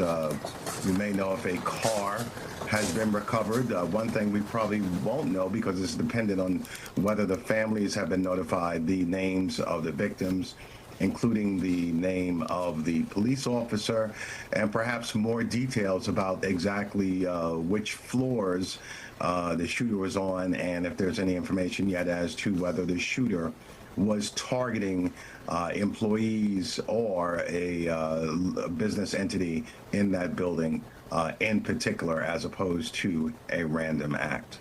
Based on what happened today, do you think that that building is going to be closed for a while? I mean, when you think about it, hundreds of employees work in that building. I mean, is it safe for them to even go back to that area? I imagine they're going home tonight just feeling rattled. Well, the police will clear that building for two particular reasons. One, to ensure there are no devices there. I think that has been determined already. No explosive devices or Kirk, I'm sorry, we've got to go. The presser is starting. We've got the New York City Mayor Adams there, as well as NYPD Commissioner Jessica Tisch.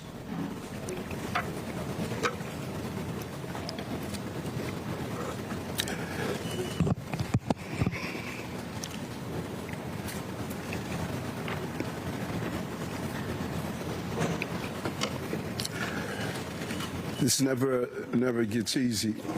I always go back to the beginning of my role as mayor in Harlem Hospital, where Officer Mora and Rivera were assassinated. And I remember watching their family members enter the hospital and a loud yell of, "No, God, please tell me it's not true."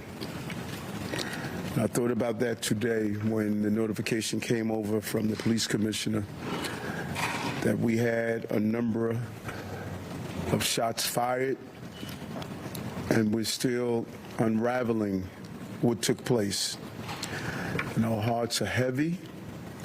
5 innocent people shot tonight. We lost 4 souls to another senseless act of gun violence, including a member of the New York City Police Department, Officer Islam. He served in the 47th Precinct. He was just 36 years old and a 3.5-year veteran of the department. He was doing what he does best, and all members of the police department carry out. He was saving lives. He was protecting New Yorkers. He's an immigrant from Bangladesh, and he loved this city. And everyone we spoke with stated he was a person of faith and a person that believed in God and believed in living out the life of a godly person. He embodies what this city is all about. He's a true blue New Yorker, not only in the uniform he wore, but in his spirit and energy of loving this city.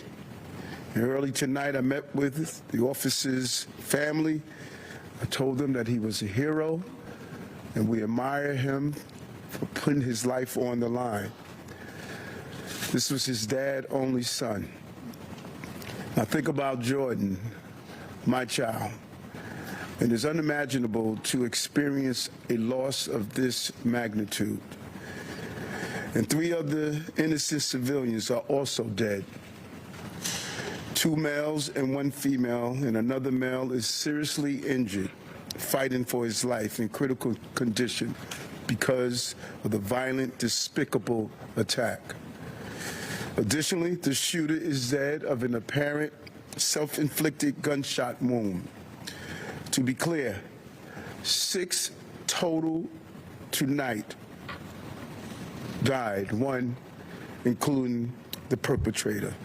And I'm sorry, 6 total was shot tonight, 1 including the perpetrator. No words can describe this act of evil, a man who takes the life of others who are innocent. And no words can fill the void that has been left by this tragedy. Our hearts break for the families and friends of the victims. We pray for the swift and safe recovery of the injured. The horrific crime reminds us all how easy it is to gain access to a gun. Gun violence has scarred so many neighbors and ripped apart too many families across this entire country. And we will continue the fight to do all we can to protect our city. But tonight we mourn for those who were killed. And we pray for the families as they go through this painful moment.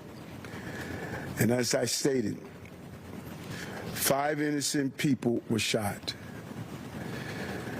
And the perpetrator was shot. We will continue to do what we do as a city, and that's fight to protect innocent New Yorkers. At this time, I'm going to turn it over to the Police Commissioner of the City of New York, Commissioner Tisch. Thank you, sir.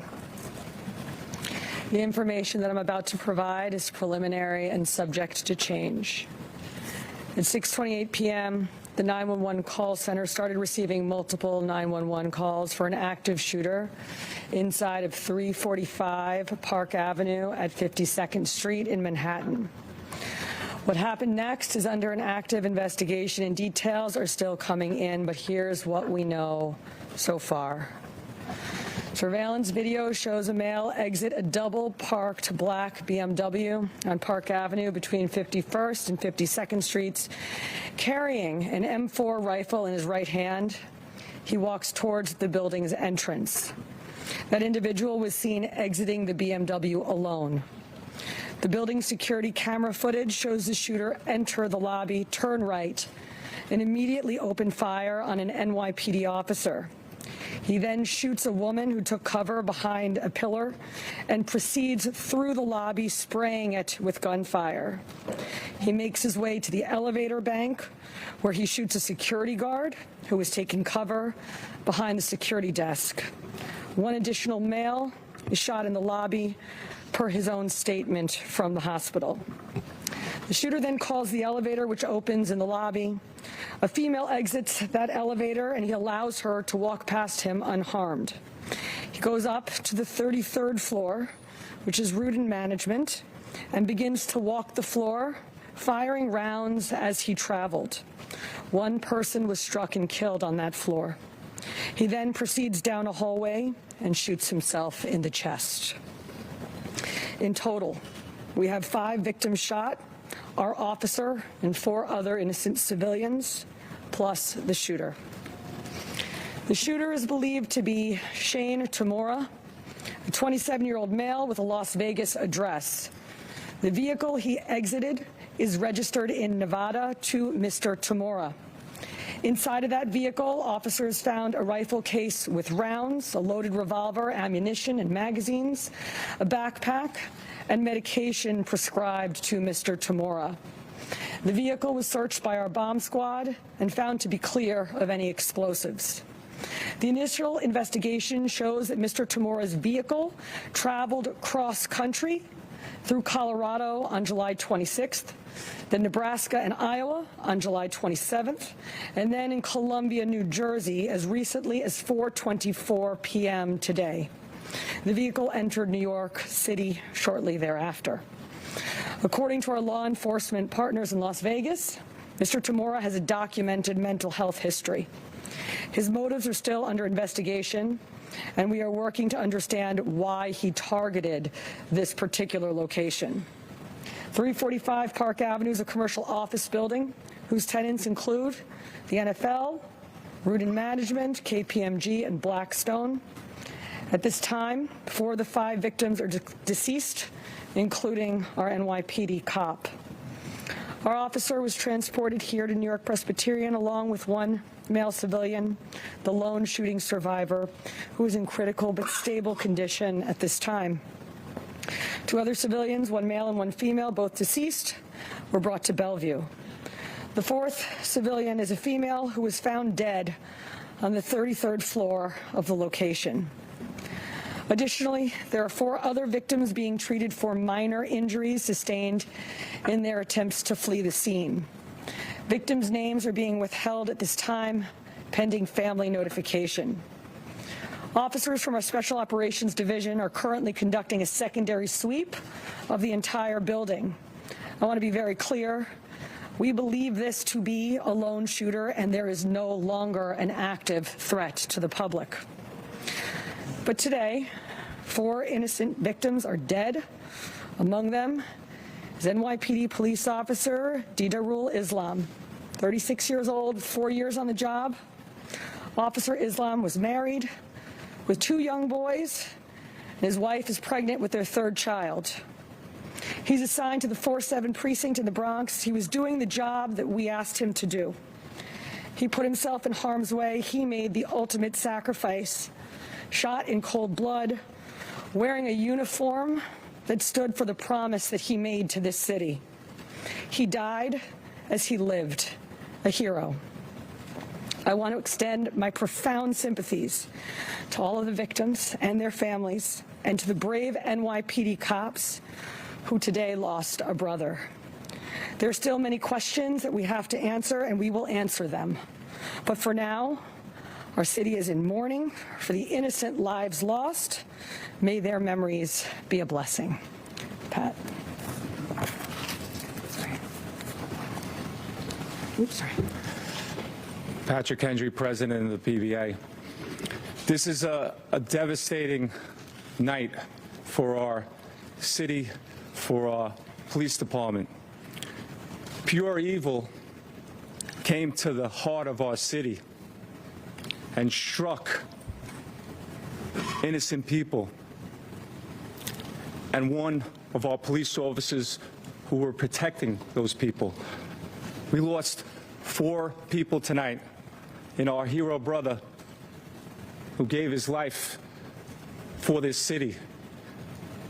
He was a hardworking police officer who was proud, we know, from hearing from his family, to put on that uniform and shield of a New York City police officer every day and went out and did his job.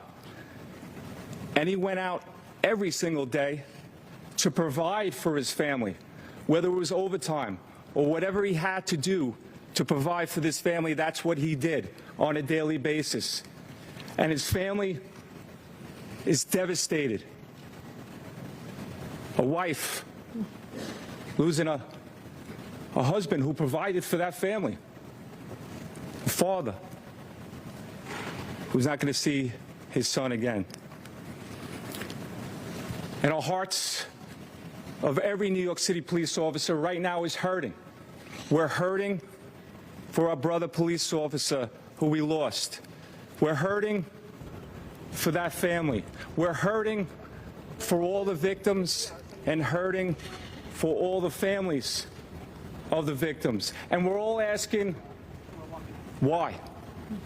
Why did pure evil come here?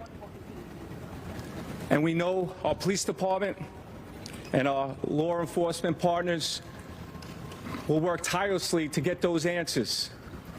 But now our job as police officers is to be there for this family, to support them in any way that we can, to come together as a city, to be there for these families of the victims.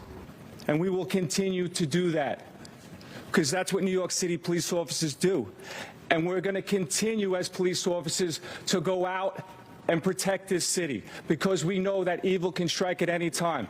But police officers are willing to risk their lives to protect everyone in this room and protect everyone in this city.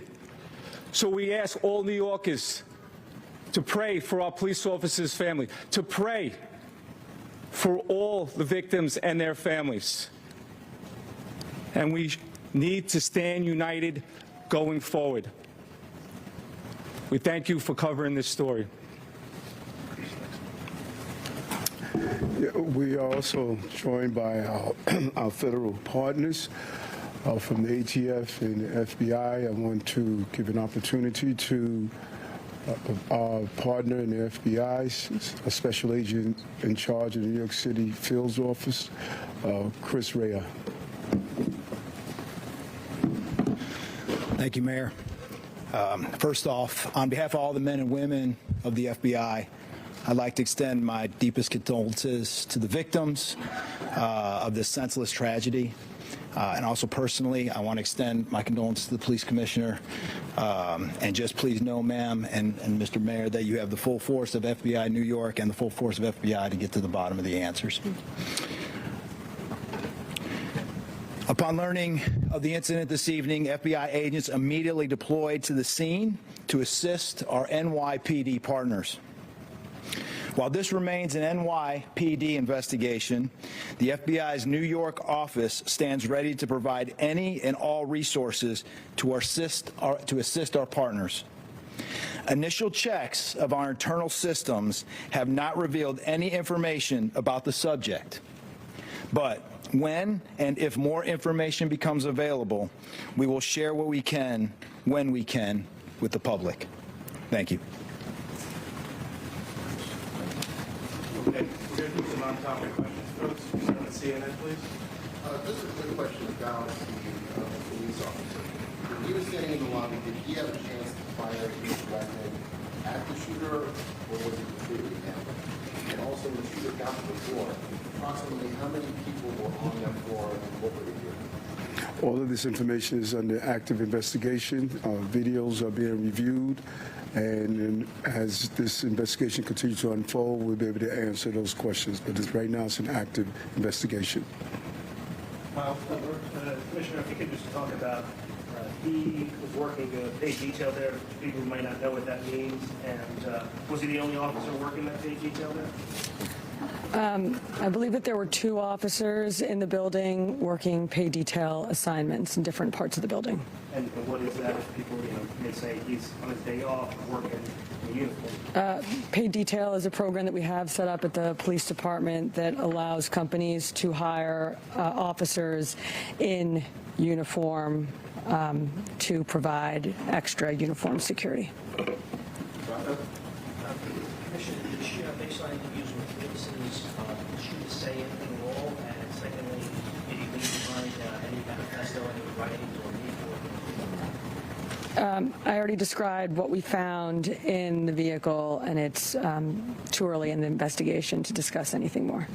Thank you. Is there an indication that he had a prior connection to New York? What's the real estate industry? As I said, too early in this investigation to tell, but nothing that we have seen preliminarily. Commissioner, can you talk about what the medication was that was found in the vehicle? I cannot. Can you speak about any prior law enforcement contact you may have had? I cannot, other than to say that our partners in Las Vegas made us aware of a mental health history. Yes, Steve? What's your girl?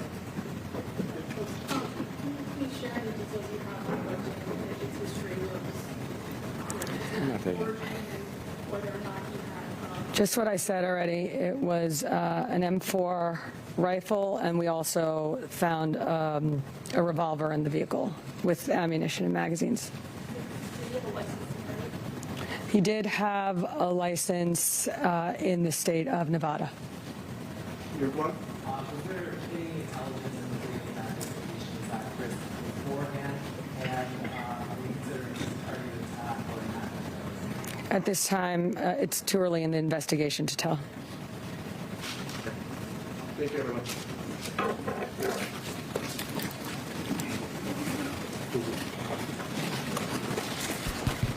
All right, you have been listening in live to New York City Mayor Eric Adams, NYPD Commissioner Tisch, and PBA President Patrick Henry giving an update on today's shooting attack on a commercial building on Park Avenue in Midtown Manhattan. We now know that 6 people in total were shot tonight.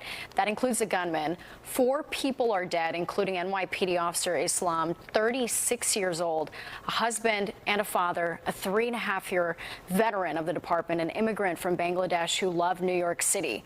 The shooter is dead. He shot himself. Commissioner Tisch says that he was a lone shooter, so there is no active threat to the community. We now know his name, Shane Tamura, a 27-year-old man from Nevada who traveled cross-country before arriving to New York City and then going on that shooting rampage at 345 Park. He carried an M4 assault rifle. Commissioner Tisch says that he had a documented mental health history, and the investigation into that motive is ongoing. We're going to be back live from the scene of the shooting scene next. Stay with us.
Fox.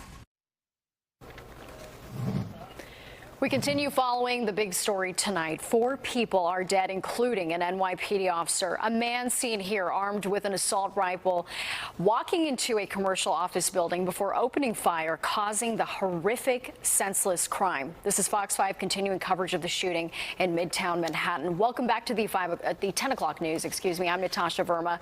Our live team coverage continues. Arthur Chian live outside New York Presbyterian, where we just heard from the mayor and the NYPD commissioner. Arthur, the worst was confirmed with hearing that the NYPD officer was killed. and not the only person killed as well, Natasha. We hear that in all 5 innocent people were shot. That includes that police officer, and 4 people are dead at this point, including that police officer, 2 male civilians, and a female civilian as well. There's one more additional person. We're told that it is a male individual who is also being treated here at New York Presbyterian Weill Cornell Medical Center on the Upper East Side. He is in critical condition right now, and they're in the process of treating him. We do know more about that police officer who, unfortunately, sources were telling us was brought here in very grave condition, and were telling us he didn't make it, but the NYPD commissioner and other city officials confirming that just now. He is identified as Didaru Islam. We are told he is a married man. He and his wife have 2 sons, and she is pregnant with their 3rd child. He is a 4-year veteran of the NYPD. Our sources had told us that he was assigned to a precinct in the Bronx, the 47th precinct, and that he's an immigrant from Bangladesh. The mayor describing him as a hero. As for the shooting itself, Police Commissioner Jessica Tisch described in detail how it all unfolded, all beginning at about 6:28 p.m. this evening, as this guy walked, double parked his black BMW, got out of it by himself with a rifle in hand, and walked into that building. Let's listen to how the police commissioner described the events. The building security camera footage shows the shooter enter the lobby, turn right, and immediately open fire on an NYPD officer. He then shoots a woman who took cover behind a pillar and proceeds through the lobby, spraying it with gunfire. He makes his way to the elevator bank, where he shoots a security guard who was taking cover behind the security desk. 1 additional male is shot in the lobby, per his own statement from the hospital. The shooter then calls the elevator, which opens in the lobby. A female exits that elevator, and he allows her to walk past him unharmed.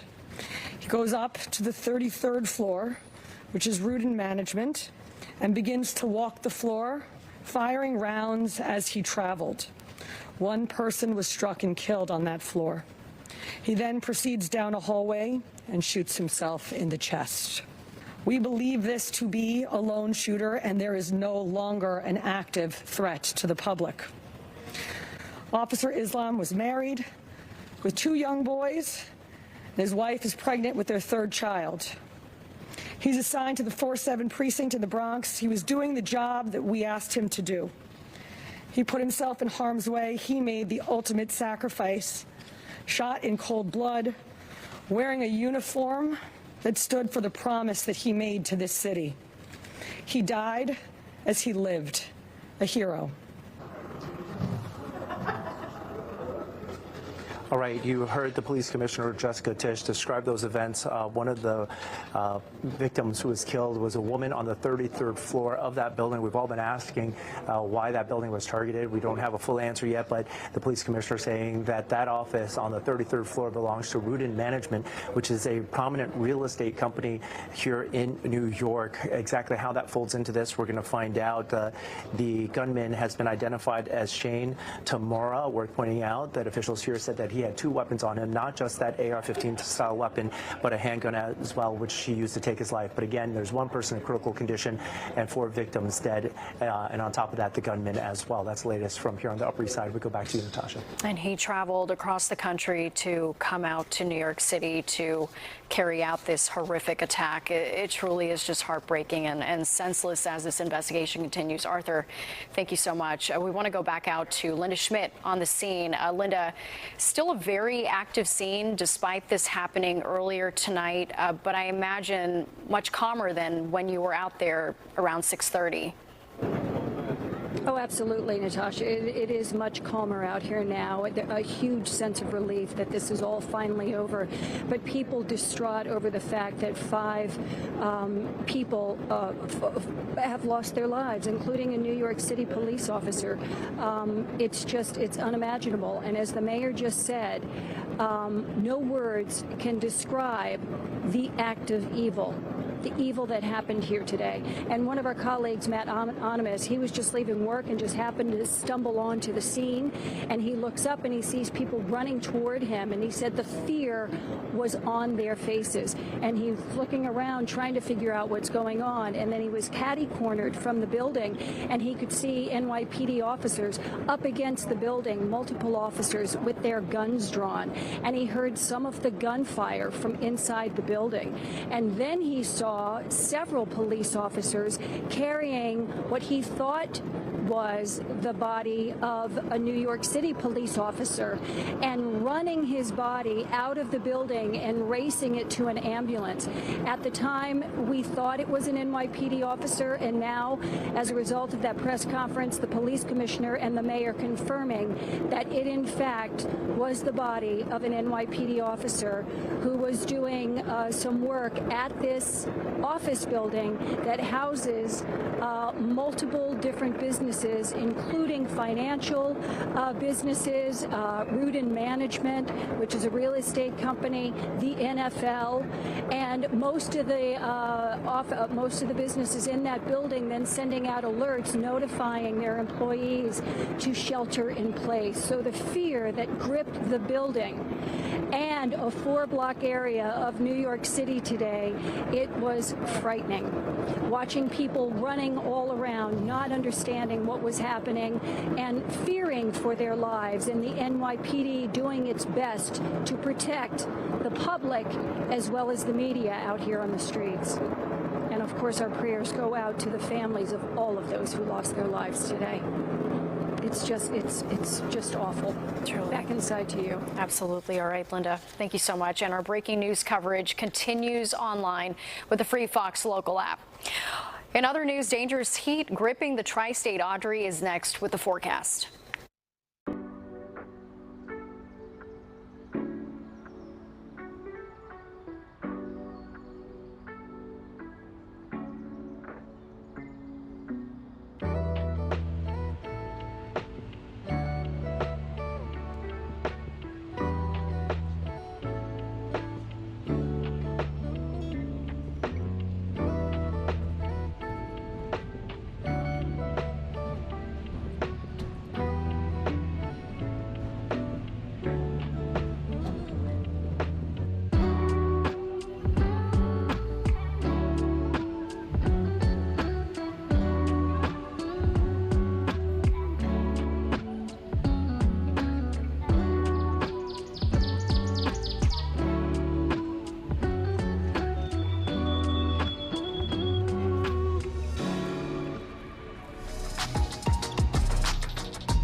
Ram dealer today. Good evening, everyone. Well, we have a warm and muggy night ahead of us. Temperatures are in the 80s at this late hour in places like Central Park, out towards Newark, New Jersey, and down the shore in Belmar. Islip is checking in at 80 degrees. We have 70s up in the Hudson Valley with 73 out towards East Hampton. Our dew points are reflecting that it feels very humid outside, and that's going to continue to be the case as we move along through our Tuesday, too. Heat index values right now are into the 80s. In fact, we're at 91 degrees at this late hour for a heat index out towards Newark Liberty Airport. So with the hot weather in place here, our heat advisory and extreme heat warnings will continue right through 8 p.m. on Wednesday. And our air quality has also been compromised. So starting at 11 a.m. tomorrow, we have an air quality alert that will go into effect for the county shaded in gray here. So we're dry on the radar. We're going to stay that way as we go through tonight and into tomorrow. But it's going to be hot once again with a high of 96. We'll be in the 90s again on Wednesday, and then we'll cool it off by the end of the week. Natasha? All right, Audrey, thank you. And more now on our top story. 4 victims are dead, including off-duty NYPD officer Didarul Islam, who was working a security detail after a shooting at a Midtown office building. 1 other victim remains hospitalized. The suspect identified as Shane Tamura of Nevada. Officials say he traveled cross-country to carry out a horrific attack in New York City. He walked into the building on Park Avenue and opened fire before shooting and killing himself. Police say he had a documented mental health history, but the motive is still unknown and under investigation. That does it for us tonight. If you've missed any part of the 10 o'clock news, you can always catch an encore on our free streaming app, Fox Local, where you can stream our newscast anytime. Good night. We'll see you tomorrow.